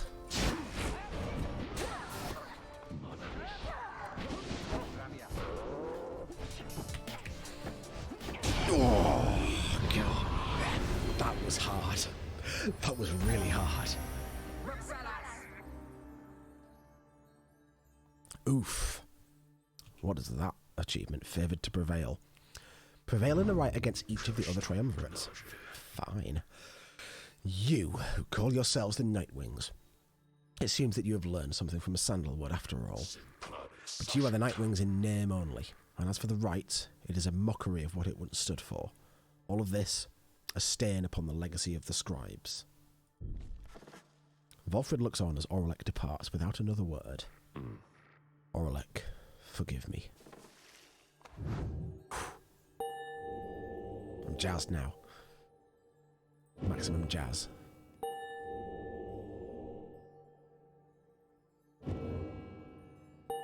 Can't see her XP because of her head. Whew. That first right was like, it put me up a little bit, but that one was mental. I was really trying. There was a bit right at the end where I tried to press space to switch to Whoever it was that was near the pyre, my pyre. But I guess you can't switch when you're in the middle of like a cast or a jump or something. Oralek. He has changed. Scarce resembles now the one with whom we travelled then. I am afraid so. We can only begin to imagine what he has been through all these years. Reader, as you can see, Oralek and I, we have some years in common. A story for another day. I need some time to look at how this all affects our plan. They've gone up. Okay. And we've got a liberation rite coming up next. Gonna send Headwind back. Oh god. Reader, madam, Oralek is a principled person. His freedom was denied him just when it was in his grasp. A doleful tale. Volfred shall tell you more of him in due time, of that I have no doubt. For now it seems the stars beseech you once again outside. There, deep in the infinite dark, once more you see a single star shining brighter than the rest.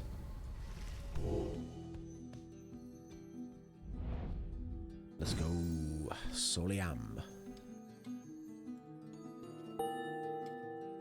Oh, who is it? Is it the Essence? I didn't actually look. Once more then, to the fall of Soliam. Excellent. Our plan proceeds at pace. We need but continue to make good on all such opportunities the stars present, so much as possible. Then, our ranks within the Commonwealth may yet grow strong enough that we shall sway the people toward our cause. It shall be difficult, but the people have their hearts and consciences, and the Commonwealth has long since lost its way. The never-ending wars with the High-Wing remnants, the passing of more sentences of exile than ever before, for increasingly more dubious causes. The burning of books, the outlawing of literacy, these are corruptions of the teachings of the scribes. Together we shall prove it, soon enough. Volfred, sir, what of Oralek? Volfred says nothing in response at first, but then... Oralek appears to have his own agenda now. We shall have to try and keep an eye on him, although our plan remains the same. Anyway, we have a mountain which we need to climb. Let's all rest up a bit, if possible. This night, we fly at break of dawn.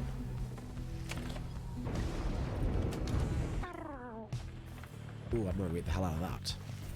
Give me 1 second. Tizo seems despondent following the confrontation with Oralek.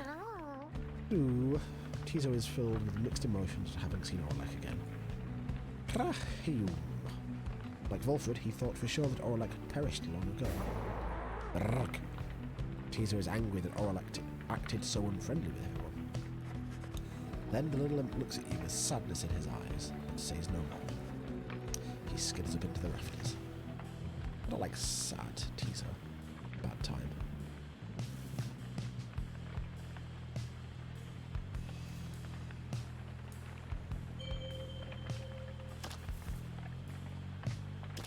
I wonder if any of these other things that we're getting are like a resource to be harvested. Seems like there's those two still. Right, let me read about the other things. Well, I guess we're going to read this whole book, actually, this whole chapter. Because I haven't read any of this yet. Let's go for it. Got some water in me.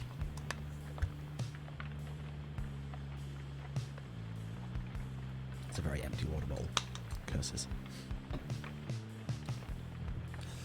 The 9 Triumvirates, in the words of Ha'ud the Swallow, the Accursed.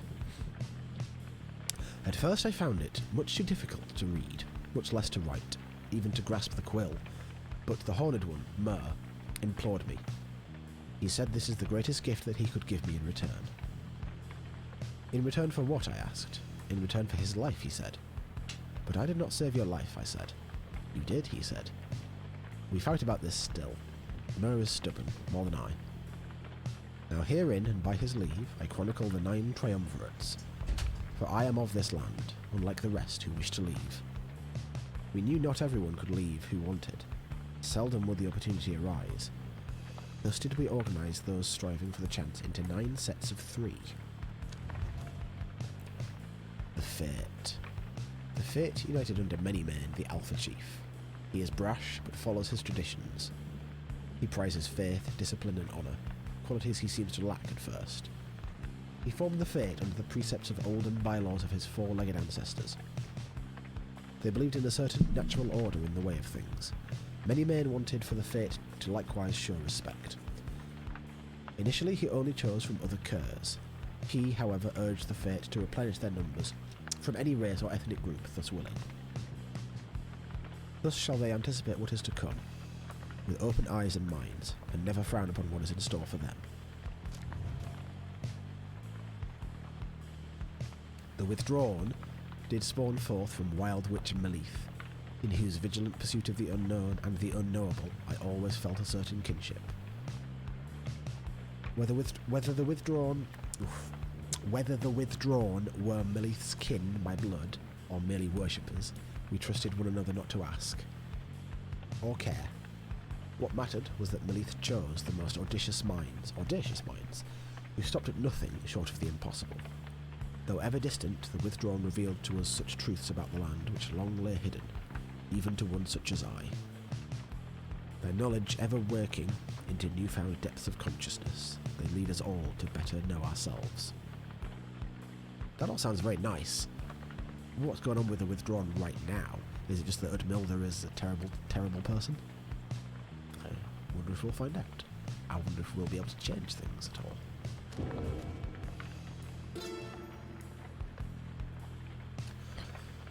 Myr, the Horned One, formed the Tempers upon his own ideals. Ingrained in this triumvirate are basic truths about the dual roles of strength and gentleness. The Horned One, he has a dualistic nature, for as long as he and I consider each a friend. The stories I am told about Myr's youth describe no one I know. All of us are capable of more. I once was an imp that could not write. Myr once was a man who could not think. The Tempers once were ordinary folk. Now they rise to greatness, always striving, never overreaching. They are not like Myr himself. Rather, they are what Myr wished he could be. Again, the more I think about Ignarius, the more I think he really isn't a bad person. I just have that strong feeling that he's just, kind of just trying to get by. And he's just a bit brash, basically. The Nightwings. What is a life without an adversary? If not for forces that conspire against the will, life would be devoid of its innateness, the desire to overcome. Thus, when we the Eight at last each fashioned a triumvirate based on our own ideals, we realised a void still needed to be filled, as the night sky needs moonlight. We Eight were united. Our triumvirates shared our affection. They needed us to set them all against a common foe. Thus did we form the Nightwings, a triumvirate envisioned to exceed them all, both through means mortal and divine, and given undue favour in each turning of the cycle. They are the adversary we all face. I'm the final boss, guys. You get to play this game as the final boss. Ooh, the Beyonders. To call the Beyonders a triumvirate is to stain the others' efforts. Oof, that's a harsh opening. Yet I am beholden to describe them here. A pack of bandits, loosely organised under the Sisters of the Arch. They travelled all this way into my land to take the Horned One's life, to kill my friend Myr. We thwarted them. We had them at our mercy. Mercy had become imperative to Myr. We spared their lives, but banished them to darkness far beyond these lands. Now and forever, the Beyonders cling to a beholden duty to confront the true triumvirates, whenever they so choose, so that whenever the true triumvirates clash, it shall be to their fullest extent. Interesting. So Sandra is basically an assassin who was sent to kill the Emperor. And that's why she's trapped in a book. I wonder if I can talk to her about that now.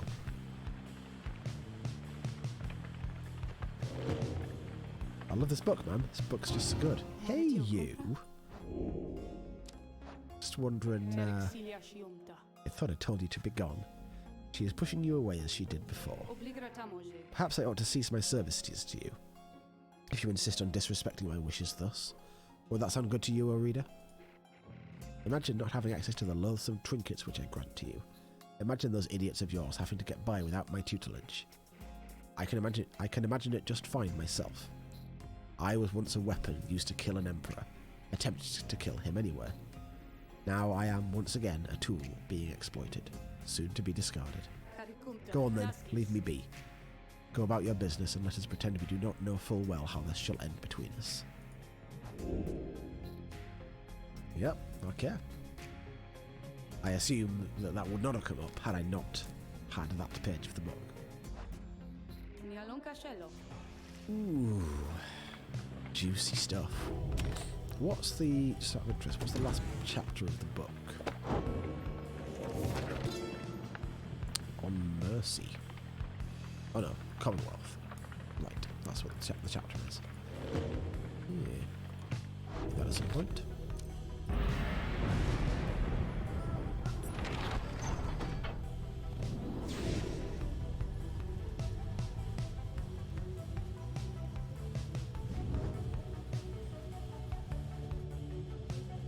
Any triumvirates around here to bump into? Say hello? Can I visit the peak? Oh, in the air.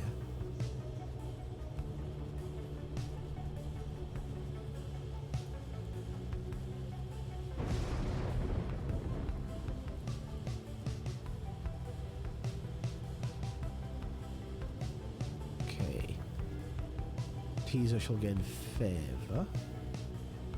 May shall gain favour. I would like to get May some favour. That sounds pretty good. You land amid the ancient formations of Mount Elodiel, at whose summit awaits the liberation rite. Thus begins our third ascent to the fall of Sorian. My agents in the Commonwealth report our plans proceeding. 48%. Let us strive again to liberate one of our own and raise its chances. Ooh. Okay then. Let's talk to her again. Why are you doing this? Reaching out to me again, like this? I have been abandoned in this blasted rock more times than you could count, reader, and each time I have laughed it off, like so. She laughs. I fear it will be different this time. Before, I knew that someone else would come around and pick up where the previous idiot left off. But now... She scoffs, then falls silent for a time. Well, it seems there may not be a next time after this, if what I am to understand about the stars out there is even a half-truth. So then, I can anticipate an eternity of utter solitude, without even the blasted rights to keep me company. Understand that, while I may be an apparition in a glass to you, I yet retain a shred of self, and do not happily foresee that outcome. And yet, you keep coming back to me like this. If this is all in service of a torment, then you are most cruel, O lovely reader. Commendably so, I have to say. So then, am I to understand you wish to spend more time with me thus, knowing full well the stars are soon to put an end to this little affair? As if in answer to her question, you feel what seems to be the Beyonder Crystal itself.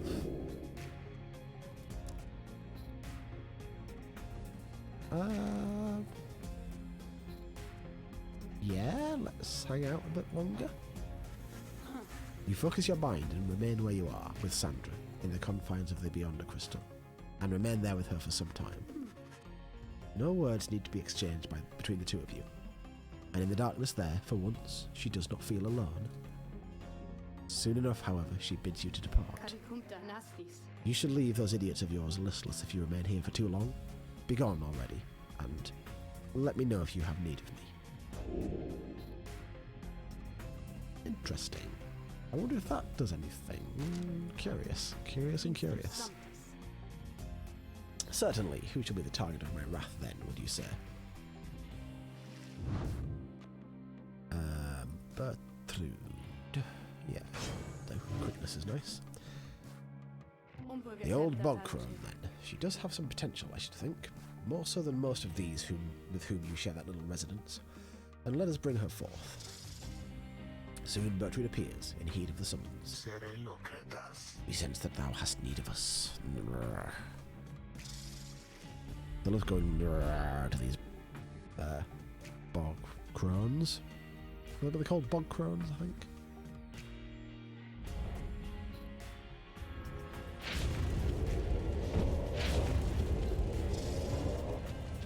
The apparition Sandra appears and unfastens her mask.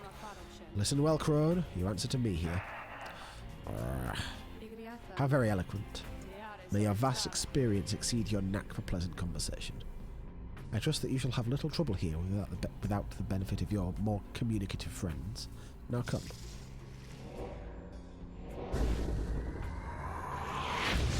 Let's go. Okay, I died. Ha. I thought I could land at them and knock them back. Ugh. This is extremely difficult. If I'd just gone for it then would be fine. Oh my god. I'm recovering that lad. At least I have low glory. Ah! I can't believe it's a cur as well, they're so bloody fast.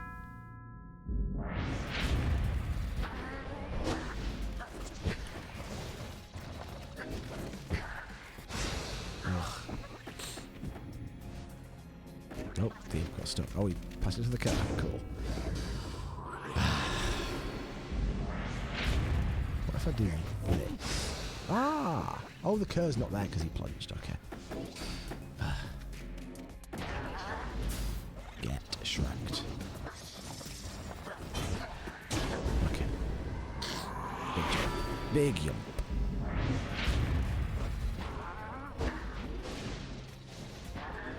How did that not?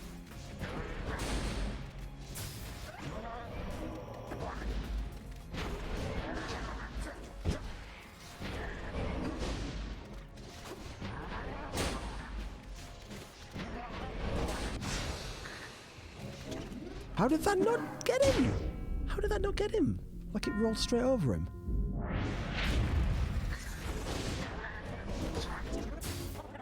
There you go. Get fucked. Big jump.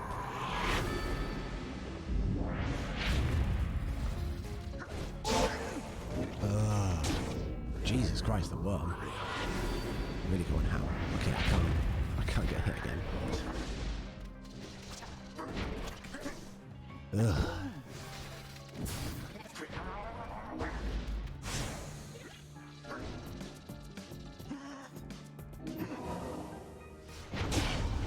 There we go.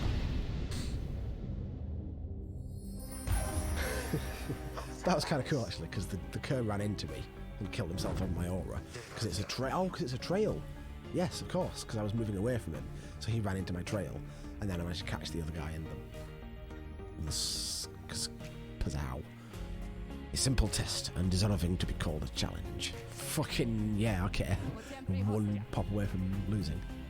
I ought to fail you just for gloating, crone, but those are not my rules, and your performance was sufficient. Thus you have passed my test. Congratulations are in order to you and to your lovely reader. Now farewell.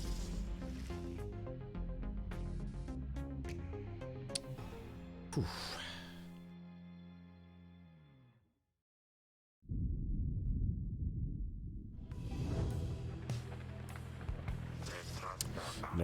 Good riddance to that mouth, ye wraith. Show us then what trinket she bestoweth upon us. Milith's tail. Ooh, that looks really good. Because she's got a large blast. Oh, and if I'd gotten the left side specialized masteries.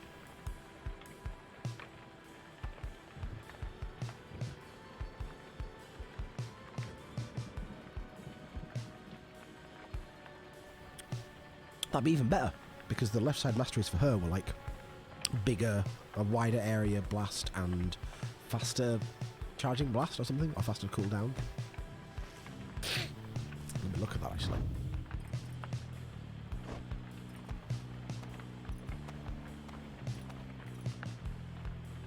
Charge up time before she can use it. So is that the Does that just mean as you right click it goes faster, or does it mean the cooldown is faster?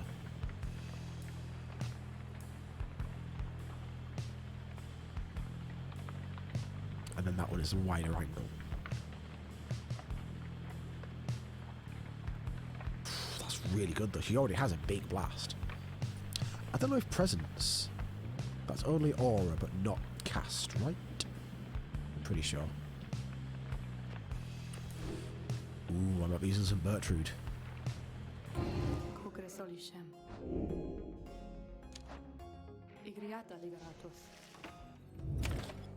Right. With some time to spare after having landed, you join May on a brief expedition to the monument of Haoub the Swallow. Heckle, heckle, heckle! Hello, welcome in. Thank you for coming. Haoub the Swallow, first of the 8 scribes of the Book of Rites, known as the Gracious or the Accursed. An imp of rare intellect, he showed compassion to Soliam after he fell into exile.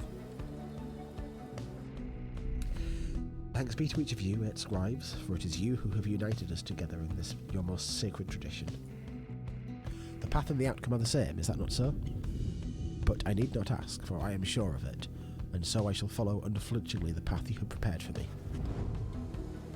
Soon you and she have finished paying your respects. You return to the wagon in silence, feeling as though Haoub the Swallow has shown you favour. You shall soon begin your ascent, though there is time as yet to pursue your vocations. Ooh. I think I'm going to use May. I'm going to go for vocations because I want to get that glory up.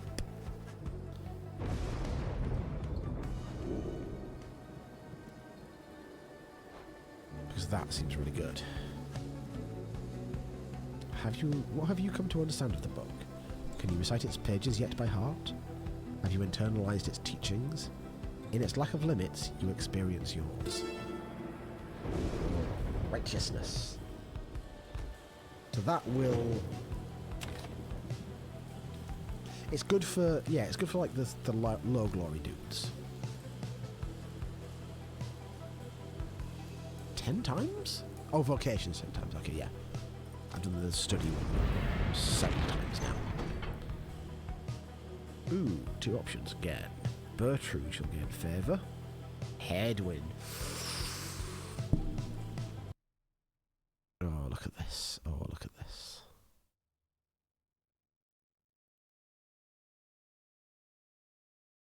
What a juicy harvest. Ripe for the banning.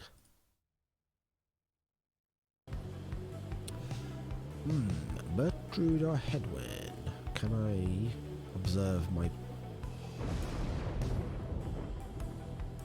Can I observe my situation?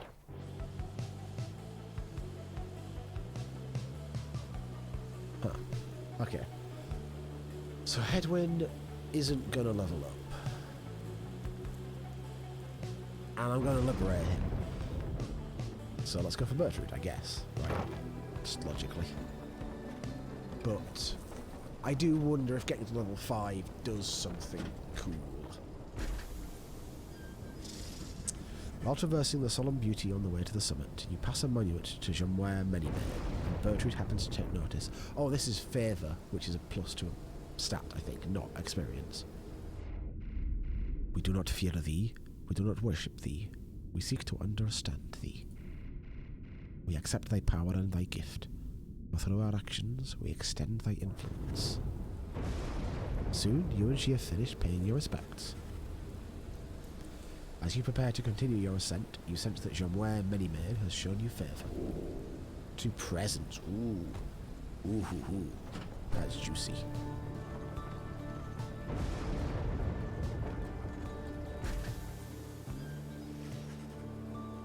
You and your companions arrive again at the Scribe's Gate, before an archway carved of stone.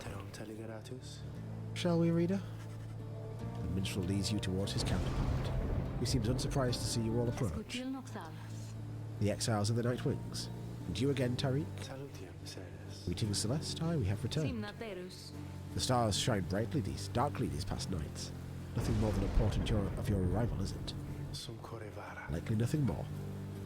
Now they are ready for you. Then come forth, each of you in turn. Please state your name and what it is that you seek whilst crossing Scribe's Gate. Wait, you. She points to Bertrude. You are new amongst this group. You shall go first. Please do as she asks, Bertrude, madam. We are known throughout the downside as Big Bertrude. We follow Sandalwood, for we are fond of him. He led us into exile, and she shall lead us out. The Gate Guardian acknowledges her, and motions for the rest of you to proceed. Everyone does so as before, including you. Once you have all declared yourselves, she regards you all for another moment, and beckons towards the mountain's top. The 8 scribes bid the Nightwings welcome. Go forth with glory. Thank you, Celeste. Until the summit, Tariq.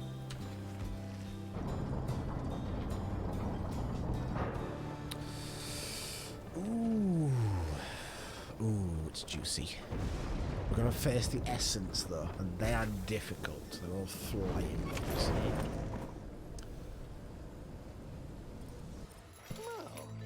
Welcome back, you guys. You know, I guess this is a pretty decent spot for business all of a sudden.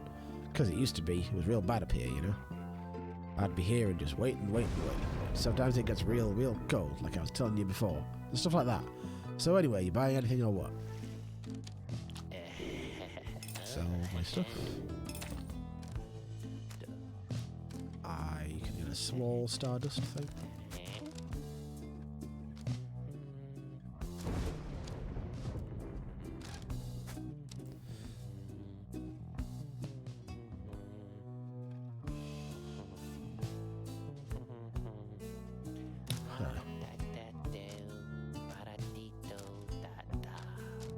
I don't know if I should sell these. I feel so bad. And Marcelox V, hello. I have been enjoying the game so far. It's very different. It's kind of almost like no game I've ever played before, if I'm honest. But I love Supergiant games and their narrative and just the atmosphere of their games is so good that I am very much enjoying it. The story and the narrative and the characters are all great, and the kind of gameplay in between them, whilst I can see it might not be for everybody, I certainly enjoy it, and it's deep enough that I'm kind of really interested in doing more of it. If anything, I would complain that the gameplay is too few and far between, the matches, but I would absolutely recommend the game, especially if you like a good, chunky, meaty narrative. If you like reading text, basically. But welcome in, also, hello, thank you for dropping by.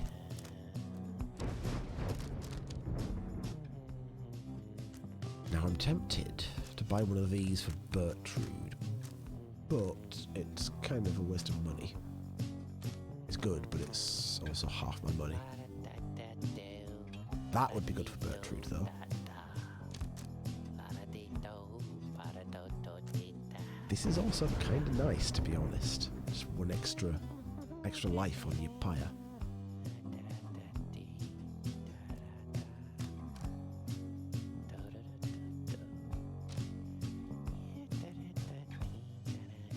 You enjoy visual novels? Yes, then absolutely.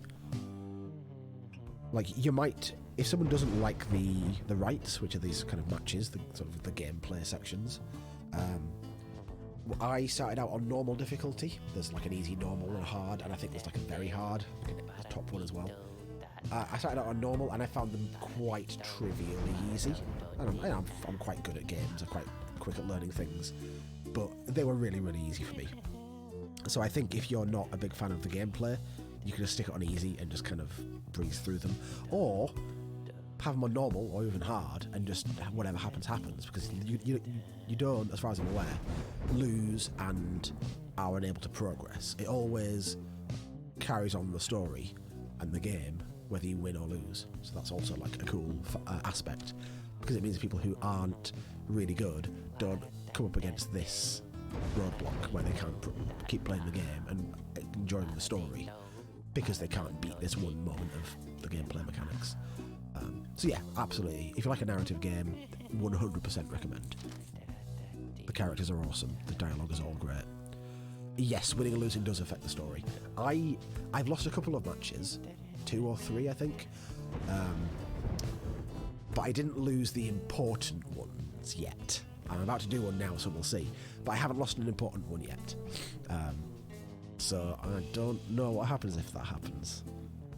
Because that would affect certain things quite a lot. And there's like different choices you make have like quite a big effect on the story. I don't want to spoil it, although you are about to see spoilers, so just be aware. But yeah, you make choices, and the things that happen as a result of those choices seem very complicated. And because I've only played it once and I've not seen any alternate options or anything like that, I don't know quite how different it is. But yeah, there's definitely a lot to chew on. I'm just doing some shopping and it's hard enough.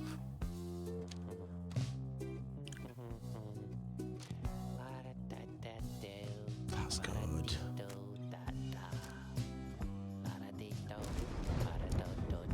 Could sell.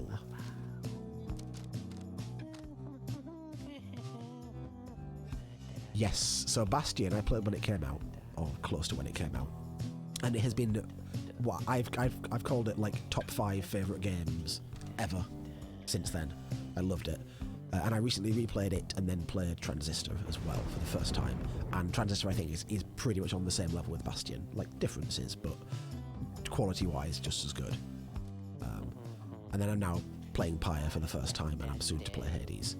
But I'm aware that Hades is everyone's favourite game. Kind of very excited to look forward to playing that, because it's very much the kind of game that I enjoy. The gameplay style of that. But I didn't want to skip over Transistor and Pyre just to go to play Hades, because I do want to play these games. But yeah, Bastion and Transistor are a big thumbs up from me as well.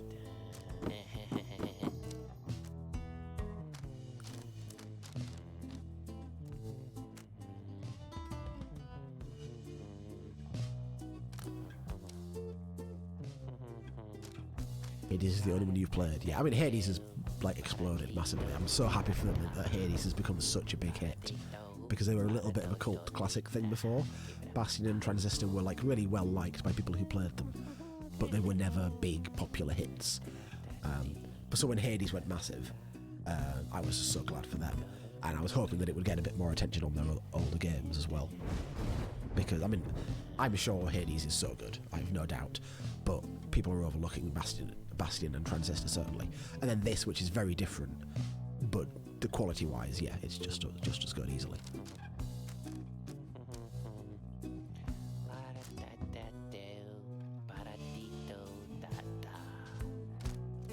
Get them all for under €10. Oh, absolutely, yeah, do it. They're leaving, Dad. Let's look at how much we got this time. Okay, did I buy anything then? I don't think I bought anything then. I just sold him some things. But I want to go and look at all my stuff.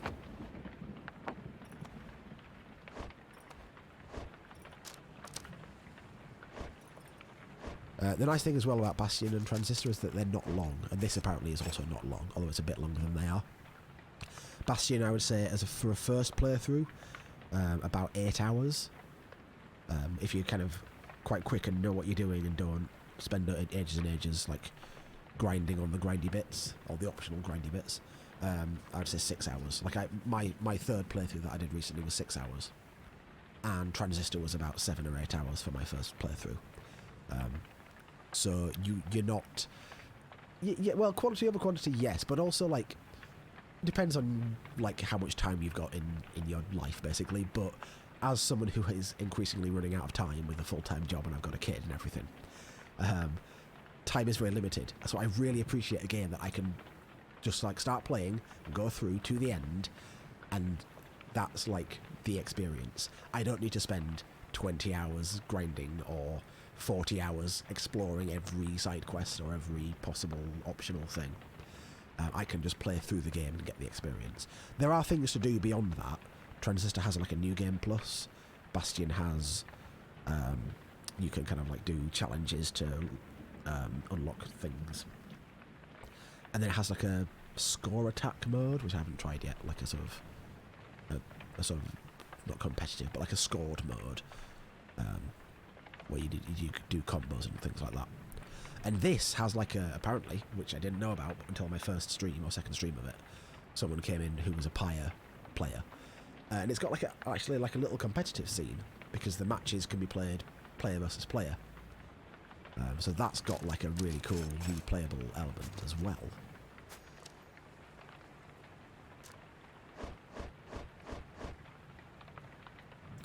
But you can also just play through the game and get the story, get a feel for all the gameplay, and enjoy it without putting in countless hours.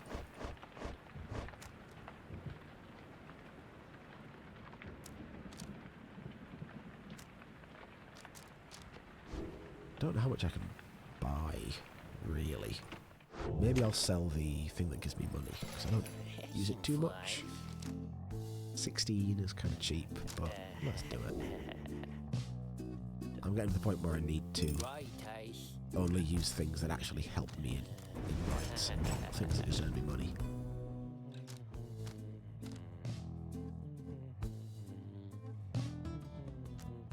Now what do I do? Could get a big bunch of stardust.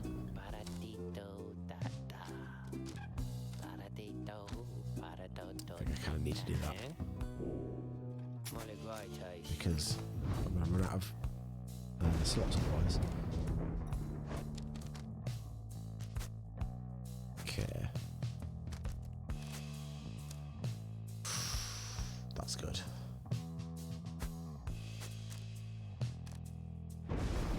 That's pretty good. It's kind of good.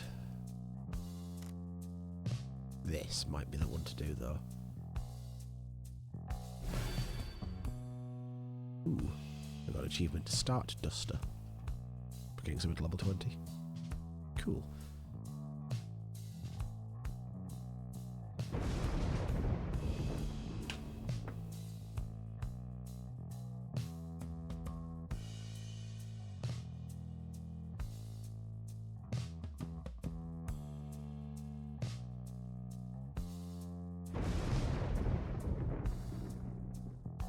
Right, time to equip people. I am going to use this because it seems really good.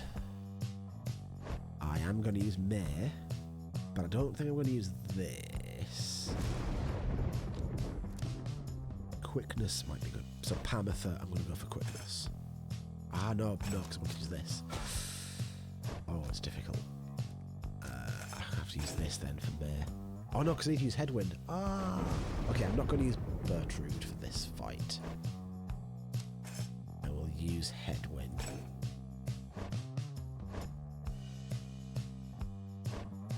He's going to hit level 5 from this. Right. Ooh.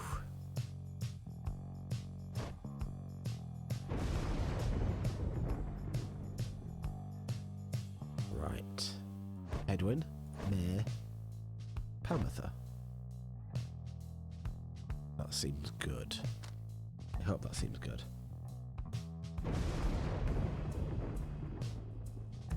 Oh god. Onto my phone, onto my keyboard. Made my keyboard press some buttons. Let me just close all of those.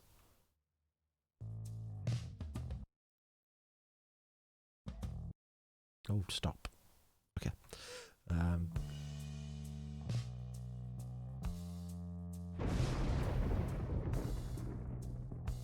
I'm gonna go Edwin, Mare, Pamitha. Yeah, I mean I am gonna go with that.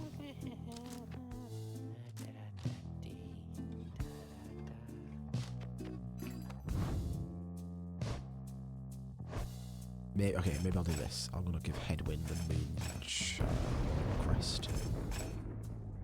He's got less hope than Mare, and I'm gonna use Mare more often for running, so I wish I could get Pamitha's quickness up, God. Hasn't she got a mastery like that? Yeah, that's really good.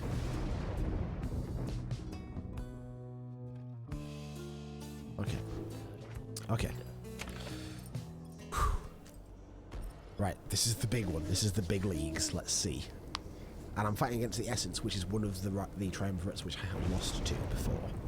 So, determination. Reader, we will ask a moment of your time. We have to talk. As darkness falls, the minstrel and Volfred pull you aside. We have some news, that is, depending on how you look at it, potentially unfortunate. The lone minstrel directs your attention toward the dark night sky. The stars are fading. It is true. With the advent of the Titan stars, visibly fewer stars seem to be shining than once you saw in the sky above. Yes, the stars themselves are vanishing. Why, I do not yet understand.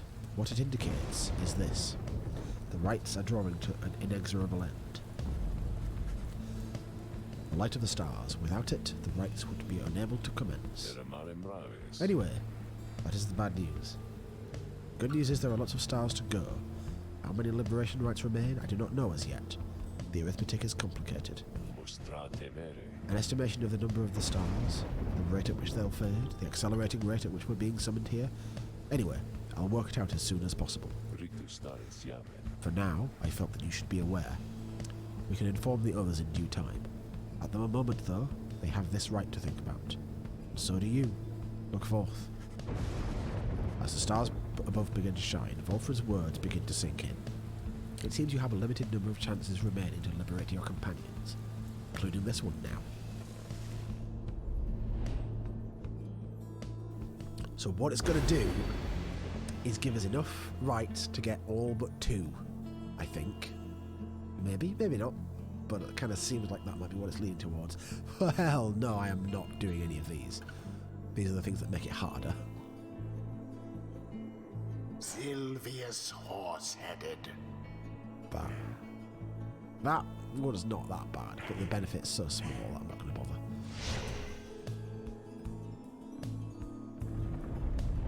I can see myself playing on easier difficulty, activating all the Titan stars, and just trying to level everybody up faster, just to get them to level 5, to play them like that. But I'm not going to risk it to match this important. It would appear the rites are drawing to a close. Doubtless the doing of that Orlek in all his bitter spite.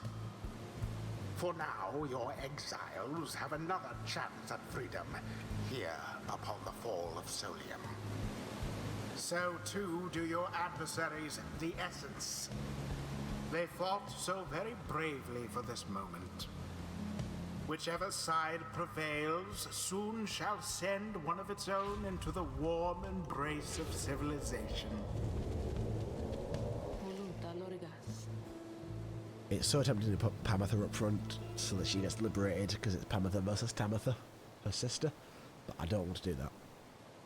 The pyres burn and each of the triumvirates is present and prepared. I concur. The pyres burn and each of the triumvirates is present and prepared. Then, anointed one of the Essence, come forth now and declare yourself, and pay any respects you have unto your adversaries the Nightwings. No respects. Tamitha swoops down from somewhere and unfastens her mask. I am known as Tamitha Thane. I mean to return to my ancestral home and promptly resume my responsibilities as flight tactician of the Highwing Remnants. Our long stalemate against the Commonwealth shall soon be ended. Should I and several of my sisters manage to rejoin our clan, then our vengeance shall be swift and thorough. Your quarrel with the country that cast you into exile is beneath the notice of the scribes, Tamitha Thane. Here you shall be judged under the stars. My quarrel with the Commonwealth is all that gave me and my sisters strength enough to reach this point. The scribes ought well take heed of how my people suffer. We are not weaklings anymore like your Trieste Tithys.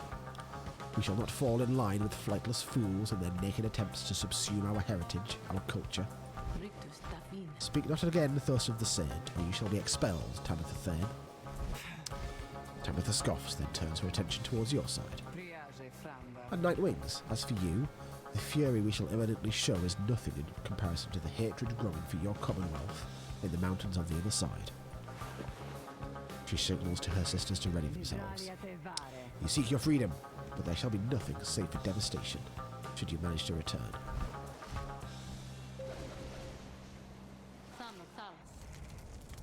As for you, Nightwings, you bring darkness with you.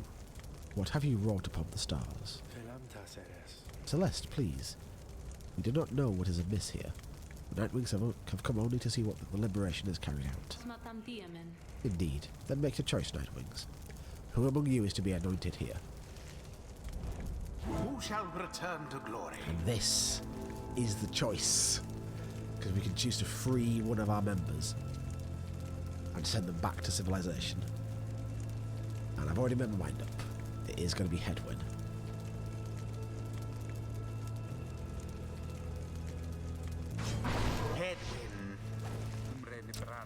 This is my shot to go free.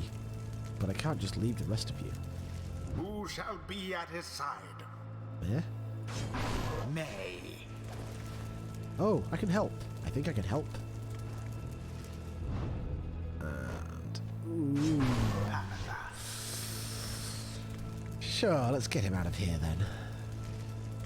The choice is cast. One final obstacle to overcome ere I can soar again above your commonwealth. Such destruction I shall rain upon it soon. But first, let us dance this final time. This is so difficult. I'm so worried about this fight. The essence is not easy. They're all flying. Commence. Oh, we get the music. Oh, Jesus. No, Jesus. Well, terrible start. Terrible start. Right. Oh, they can like... They bounce off the walls and stuff. That's really annoying. Oh my god! The dash and then the fly? What the hell? As the liberation rite continues, you sense Pamatha reaching out to you. Or perhaps just reaching out to anyone at all. Reader, someone, please. Let her prevail. Let her prevail. Please let her prevail. Here, this once. If this thought makes me a traitor, so be it. But please, let Tamitha prevail. As she is here, wrapped up in all of this because of me. Fucking playing hardball. The plea trails off and Pamitha remains steadfast. All her attention focused on the liberation rite. And as for Tamitha, prepare yourselves, Nightwings. And as for you, Pamitha, I await the outcome of this night. For it shall soon ensure that I may never have to see your smirking countenance again.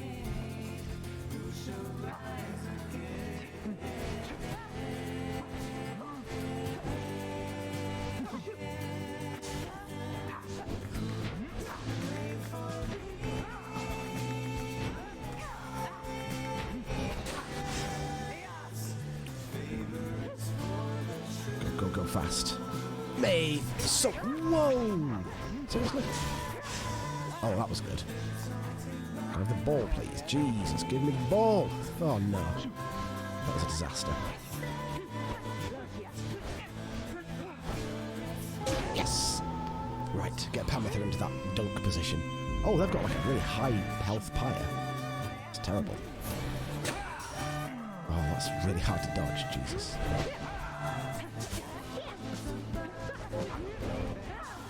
Yes.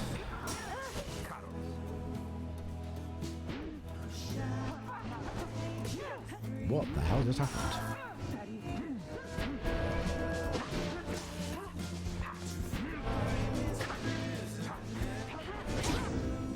What keeps like pushing me away? They've got like some item that I'm not aware of.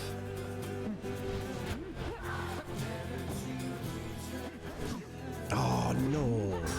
Like, I don't know how they're, like, pushing me like that.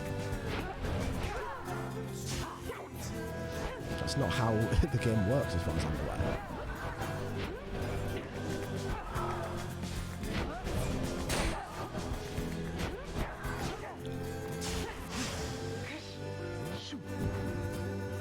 Ah, get the ball.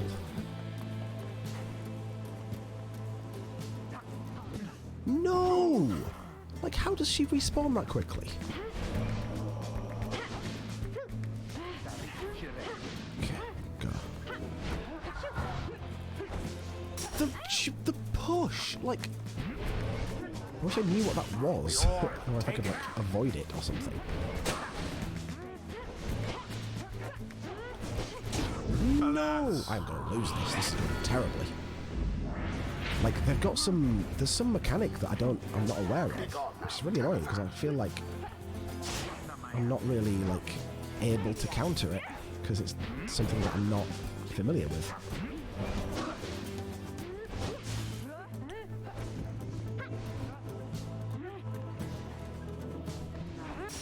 Oh my god.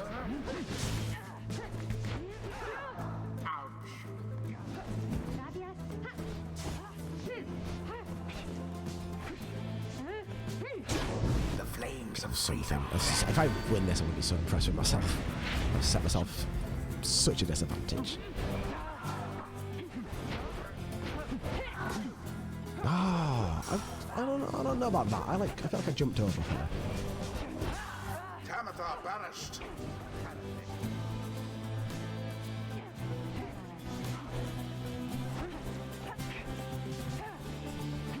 Yes! Her wings have served her through. Hark now, my sisters. Damn what the book says. Advance to strike formation. Prevail here against these wretches no matter the cost.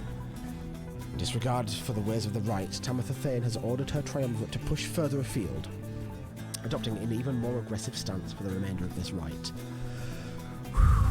Jesus. Hello? Oh, they're just moving. Right? Hello?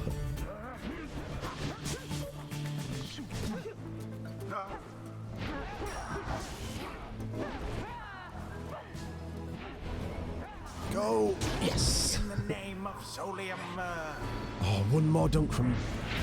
Oh, one more dunk from her and we've done it. No! There it is, at last. Unbelievable. The essence proved their worth. There's some It could have been shenanigans you, going on with them in this Nightwings, mode. But alas. Thus Gutting. ends the liberation rite. Well, Panther's going to be happy. And thus the scribes have chosen. The exile appointed by the essence shall be free, absolved of all misdeeds, return to glory in the Commonwealth. Her adversary and all others shall remain to carry out their rightful sentences.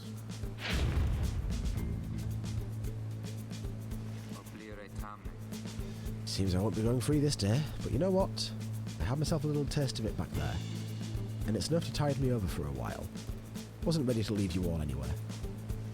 I was one away. I was one away at the end. Commonwealth fools.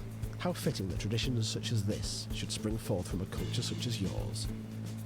They ought to have put me to the sword, but no. They, in their arrogance and in their smug superiority, deigned reason that those such as I ought to be exiled instead. Orin Gaming is Now for raiding. something completely different. Hello, Orin. Welcome. We are playing some Pyre. We've just had a catastrophe befall us in the game of Pyre. I'm sad to announce, but hello, welcome in. Thank you for coming. Hope the last part of your stream went well. I know you were very, very close to the end of Pokemon back there. Let me do the thing. Eventually I'll become so proficient that I do this without thinking about it.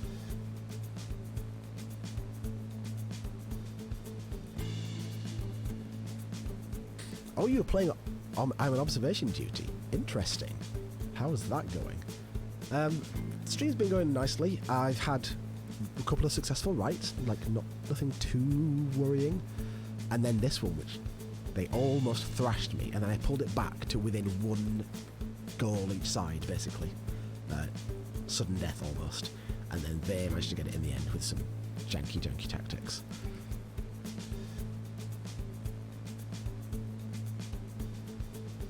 One of the two maps you finished with the second is hell. I mean, it's all pretty bad. It's all pretty rough. From what I've seen, I've only watched a video of it. It's an interesting game, that. I don't know if I'm on Observation Duty 3 is... Maybe I might have only seen the first one. Yeah, it's a difficult game, that is. It's like the missing spot the difference puzzles, but where you can only see one at a time, so it's really not obvious. Here then, we would live in penitence and learn the error of our ways. She laughs for once, though not with joy. Such utter nonsense. And now they shall receive me open-armed, a champion forged by their precious system. Yet I shall use every waking breath to bring them all to ruin. She turns to her fellow sisters of the Essence and regards them with respect. Sisters, we may not be bound by blood, but ours is a stronger bond even than that. May we soar together in the stars someday, and I swear to you, the Highwing remnants shall survive. Farewell, sisters. You have to walk around the map. Ooh, yeah, that's rough because it's a very tense game, and I think the only thing that stops it from being too bad is the fact that you are detached from it. So if the fact that you're in the map itself, that's going to feel a lot worse, and it must be much more like a horror game in that case, because the first one, the one that I've seen, felt like it would be a horror game, but you're sort of spectating rather than participating. But I imagine if you're actually there in the map, it's going to feel pretty spooky, pretty spookers. The intruders are spooky, yeah. The ones I've seen are pretty bad. There's some that are just a bit weird, and then there's one that actually like jumps up at the camera. Like, it's the closest thing to a horror moment in that game, or a jump scare at least. But in person, yeah, it must be pretty bad. A moment later, she is gone, engulfed within the waters of the Shimmer Pool. Yet you hear her voice reverberate for one last time. Farewell, sisters. Tamitha earned back her freedom. First time I've lost one of those. Godspeed, Tamitha Thane. The 8 scribes are ever merciful. This is going to be really interesting, By their though, grace, because the cycle of the rites may yet continue for a while. she was one of the characters that one of my characters most wanted to be freed.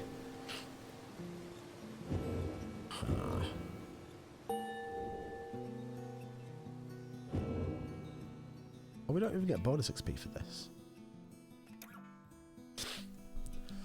By the way, harp dashes push exiles in front of them away, no matter if they're on the same team or not. So it's the dash, not the chart, or not the, whatever it's called, the cast. Her version of the cast, where she kind of dashes with her aura around her. Interesting. Okay, thank you. And also thank you. Welcome for dropping in. Hello, Irator. Irota. The 8 scribes gave their freedom so that we may yet have ours. Well, Tamitha. I knew full well I never could give back to you the years you spent in exile, and I knew I never could regain your trust. But maybe now at least, I can start to live with myself again. Though how absurd. I might have doomed the Commonwealth, the hiring remnants and Tamitha alike this night, and yet, once more, all I can think of is myself. I need a drink.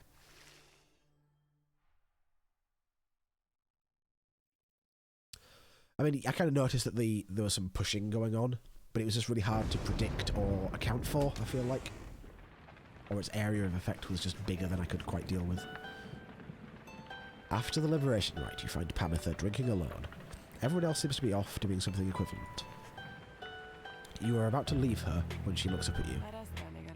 That's that then, reader darling. Mission accomplished. Is that what you wish to hear? That my loyalties have all this time rested with Tamitha? Harps are just really strong. Seems like it. When I was like gonna face the Essence, I was worried because I think they're one of the hardest ones. I did find the Withdrawn quite hard, but the Essence was the first one that beat me, I think. After I went from normal to hard, I lost to the Essence and the Withdrawn. But the Essence feels much harder to react to most of the time, where they're faster and just more unpredictable. You know that is not that simple. Besides, I think I've made plain my intentions from the start. I'm here because of her. She looks up at you then. But I'm still here because of you. She pauses again for a time. I don't know the reasons why we failed the liberation rite. Were the Essence simply superior to us, perhaps? But I don't wish to know. And as you can probably detect here, darling, I feel no joy in this outcome. Essence Withdrawn are hard. Okay. Good to know it's not just me. The Accusers are the hardest. I just tried to fight the Accusers, and they turned into the true Nightwings. And that was really hard. That was the hardest one that I've done and still won. and I've beaten the Essence. I've beaten the Withdrawn since. So I beat the Withdrawn first time on normal difficulty, and then I lost and won on hard difficulty. The Essence I lost and then I won in normal, and then lost twice on hard now. But the True Nightwings, they felt the hardest, and I managed to win very, very, like, by the skin of my teeth. But I feel as though a part of me was liberated there, along with Tabitha. So, and I realise this may make little sense right now, but thanks, if nothing else, for being there to help me see this through. She then gestures towards you with her bottle. Ooh. Yeah, let's have a drink. I feel like I need a drink after that match. You accept the bottle, and the two of you drink in silence for a time. Nothing more needs to be said. As the hour grows very late, you excuse yourself and leave her to her thoughts.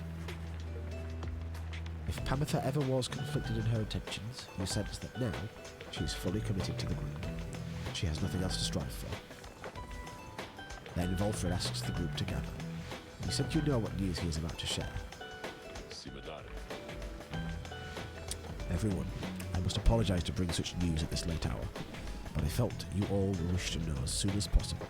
The context of our plan has changed. Will this have gone up or down because of the fact that I just lost? Up a little tiny bit, up by 1%, I think. He looks about at everyone before revealing to them what the stars have revealed to you both. The stars above are disappearing. They seem to just be fading away, one by one, for reasons that the scribes alone may know for certain, though we all may harbour our suspicions. See for yourself if you have any doubt that this is so. A hush falls over your companions, all exhausted from the rite, and now stunned into silence. If this phenomenon continues unabated, and we have every reason to believe it shall, then the rites shall cease when the stars no longer shine. Permanently cease, that is.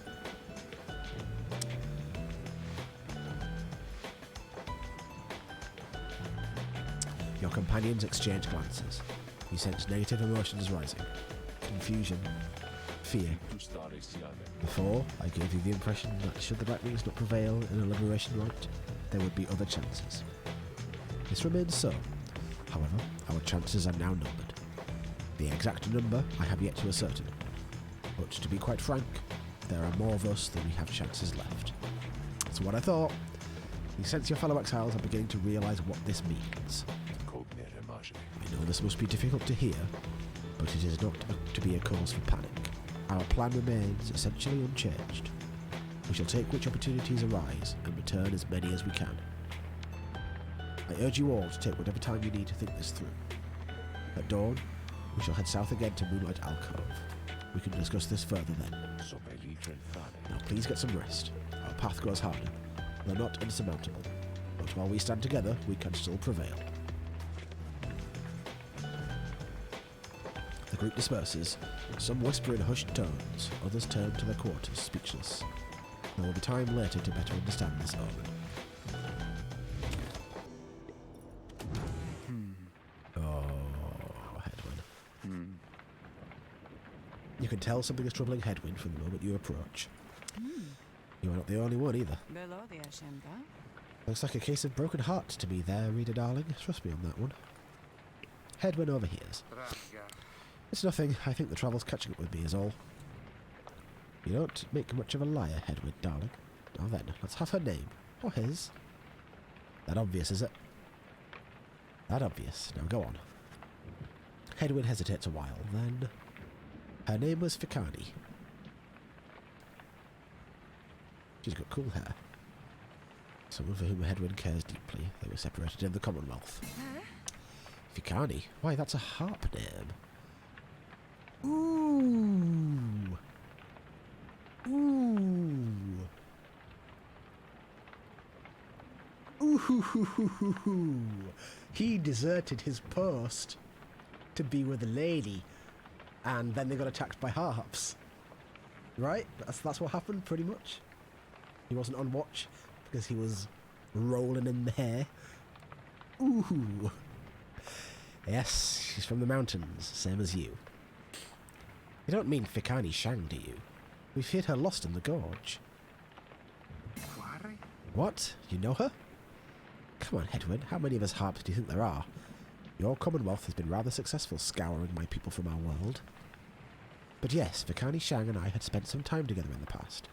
Blown a few sorties now and then. We were in different units, though. She was reconnaissance, if I recall. She said as much to me, but what happened to her?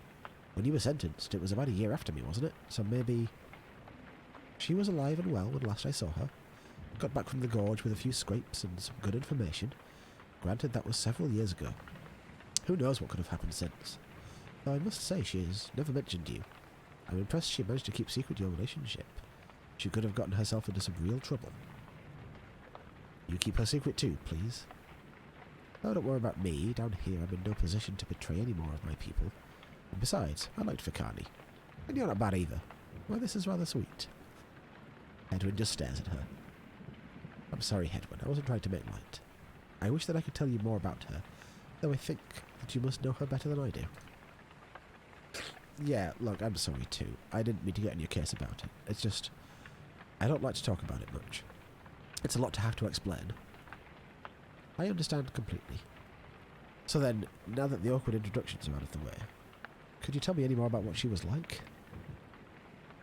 Well, let's see. They continue talking for some time about Vikani, and about how such a relationship would have been seen in both the Highwing Remnants and the Commonwealth. For Hedwyn, just knowing that Vikani still lives, or at least that she was still alive after his exile, lifts his spirits. Anyhow, if you get out of here, or I get out of here, we'll have to seek her out. If I go first, I'll let her know you're in one piece and thinking of her still. Thanks, Pamitha. That means a lot. Don't mention it. As the conversation winds down, they bid you and each other a good evening and go their separate ways. Ooh. Let me read this again.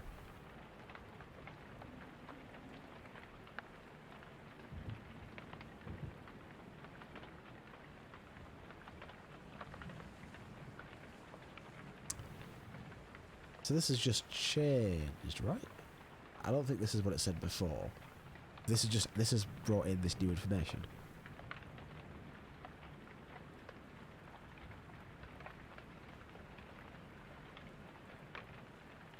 This, like... This seems a little bit different from... Oh, wait a minute.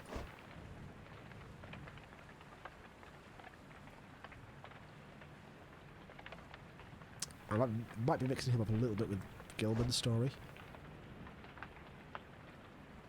There's some similarities there. Ooh, that was cool. I like that. I didn't see that coming at all. On kinship.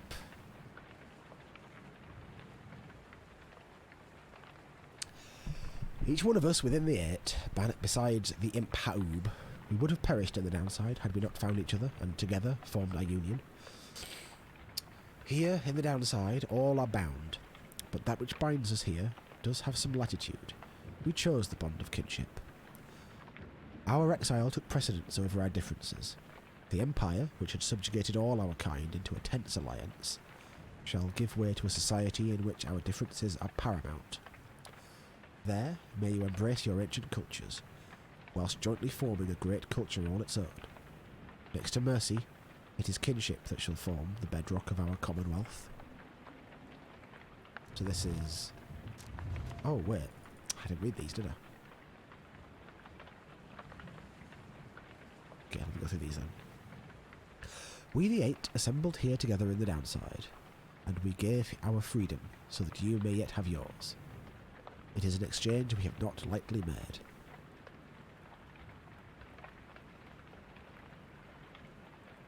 It is my charge to ensure that you, should you regain your freedom, first off recognise its qualities and also use it wisely.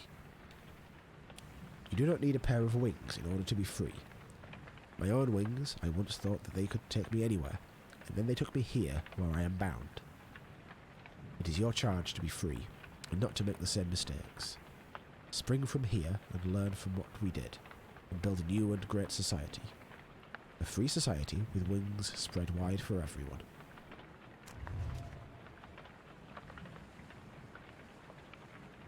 Mercy is the beating heart of a truly free society.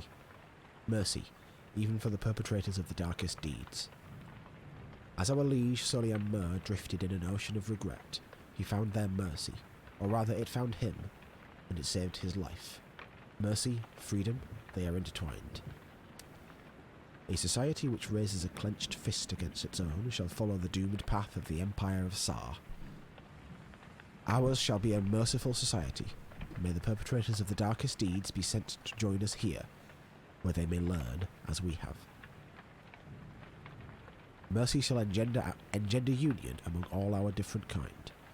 We shall stand shoulder to shoulder, equals in the same society.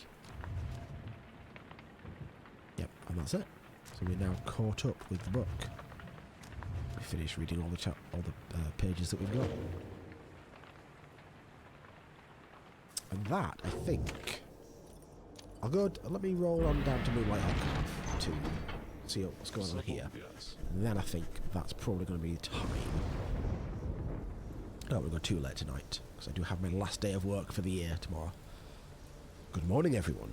We are at the mercy of the stars, and none can say how soon they'll shine for us again. Let us recover for a while at Moonlight Alcove, and decide how to proceed.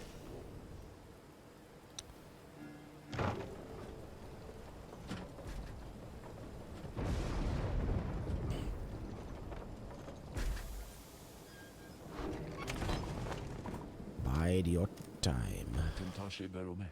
Best make yourselves as comfortable as possible here for the time, Nightwings. The rites ought to commence again before we know it. Until then, be well. Thus, you and your companions remain on the mountaintop, waiting for the stars to shine again. The cycle of the rites is ending. The news that Volfred and the Lone Minstrel revealed to you now threatens to disrupt the group's resolve. Now, regarding that, this was sort of an obvious plot point. It was like, oh, you can't save everyone, who do you choose? I feel like there's a lot of people who don't really care, or at least pretend not to care. Tizo, obviously, is from the outside. May, I don't think, wants to go back to the Commonwealth. I don't think she has anything to go back to there, unless everybody else gets liberated and she wants to go with them. Gilman, I suspect, does want to secretly, but will absolutely never say it. He's like... Or he genuinely doesn't want to. Or he genuinely feels like his place is here. Bertrand I don't know about. And Pamitha, I think, secretly does want to, for sure. Especially now that Tamitha has gone. I think if... I feel like if she... I'm curious as to what happens if you put her in the lead against the Essence there. If I'd chosen her first, chosen to liberate her, that would have been really interesting. Because... that would have been such a conflict for her, right? Because I feel like she does want to go. But she really wants to sort of get Tabitha out as well, if not first. And then who else have I got? Meh. Oh, Hedwyn. Hedwyn does want to, I think, but he's kind of tall as well. But May and Tizo, and maybe Gilman, I think are like, meh. Especially if I can keep May and Tizo together. So, yeah, because if Tizo doesn't go, May's going to be happiest to stay with Tizo, I think. But yeah, I'm just curious about this, and what happens with this in future cutscenes. Who most deserves their freedom? Can there be any hope for your revolutionary plan to change the Commonwealth, if too few exiles manage to return?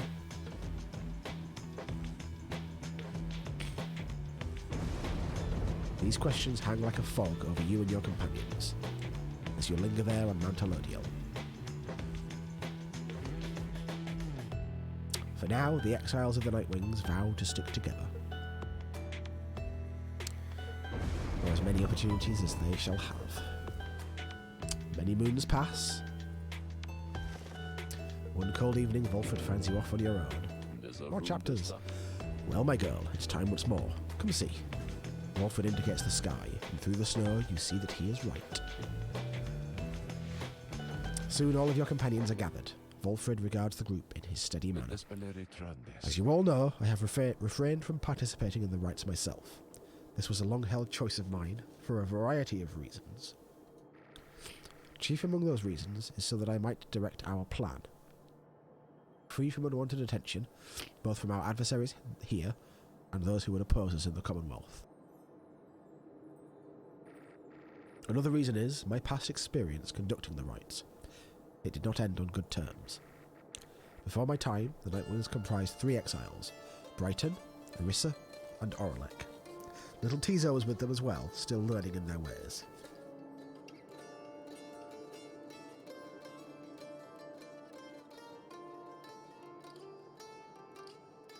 I don't remember which one of these was meant to be dead. Oralek was meant to be dead, right? But he's clearly not. After Brighton regained his freedom in the Liberation rites, I see. The Nightwings took me in, a story for another time. But for one thing, I had capacity to read the ancient book. Anyway, when next we earned our way into the Liberation rite, Oralek was anointed for return. He had long been in exile, and his horns were beginning to show. We prevailed. Little Tizo snuffed the accuser's pyre. Thus, Oralek earned his freedom. Poor accusers, they hate us. They hate the Nightwings, right? So they kept losing to the Nightwings. However, just as the Shimmer Pool was to engulf him, Orissa, she shoved him from the precipice and took her freedom in his stead. She perished, of course. Only the anointed can transcend the Shimmer Pool. But she thought the warnings were a myth and paid the price. She was always restless. I presumed Oralek perished too. To survive a fall from Mount Elodiel, I was left alone. Subsequently, I made no attempt to reassemble the Nightwings, knowing that such treachery, such harm was even possible as part of this ordeal. I frankly still do not hold Orissa entirely at fault for what transpired. I hold instead the Commonwealth responsible, for it puts us in this desperate situation. And I resist the urge to think the rights may be partly to blame as well, for pitting brother against brother, sister against sister. Alfred breathed a deep sigh. Now I see that Oralek yet lives, at a time when our plan is already in motion. And even the stars are fading, perhaps a signal that the scribes themselves know that the Nightwings are divided, and that they do not approve. But I choose to take it as a sign that we must act. The scribes have put us in a set of circumstances where each one of us may rise to the occasion. The Nightwings in our plan need all the help that they can get, and so I have made a decision, which I wish to announce here to you all. So he's going to participate, but he's not going to liberate, right? In the name of the Nightwings, and reader, by your leave, I would conduct the rites again. Long have my skills languished in the matter, I admit, although I trust I shall regain them soon enough. While I once vowed never to conduct the rites again, our present situation calls for all our resources to be brought to bear. So if I may be of use during the rites to come, I shall avail myself. That's all. Now then, our reader shall determine where we are headed come first light. Alfred bows his head to everyone, while the others exchange looks, then one by one salute him in turn. Alright. Achievement unlocked, gather the band. Yeah, I was going to say, because we haven't got a sap, right? And he's a sap, so that's obviously going to happen. Once more, do several stars shine bright in the night sky, revealing several paths for you to pursue towards salvation. Right. Now, do we still fight the Essence? Are they still a thing, just without Tamitha? I don't quite know how that works.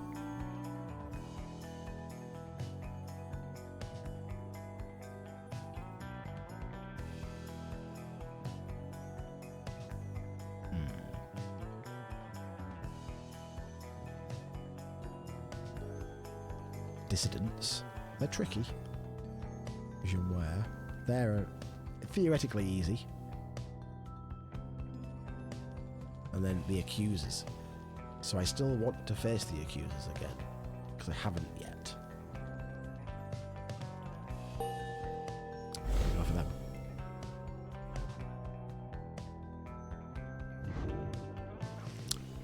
You can play against a triumvirate a maximum of 4 times. Interesting. Does it just not give you the opportunity to after that point, or does it like specifically lock you out from the option?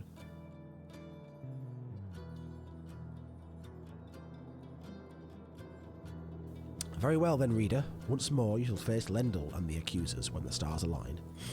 They just don't show up anymore. Okay. So I've got the Withdrawn and the Essence that I've played 3 times. I don't think I've faced anyone more than that. Oh, no, I haven't fought the Withdrawn 3 times. I've fought the Essence 3 times and that's it. I think. I'll have to check on the tracker. We may set course for the Ridge of Gaul at dawn. For now, please get some rest in the remaining dark of night. I think this is where we're going to end it, but let me just have a look at... Where is it? Planner.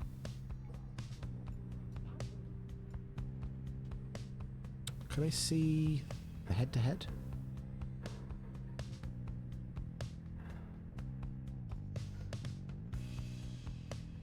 The Chastity are the next highest rank, by the way. That's interesting.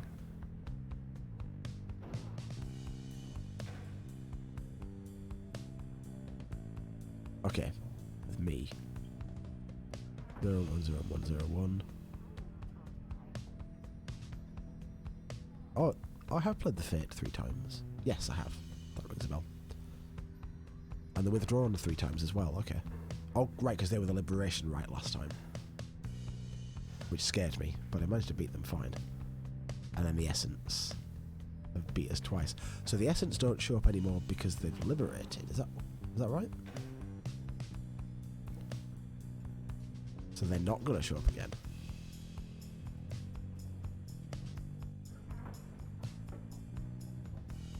Alright.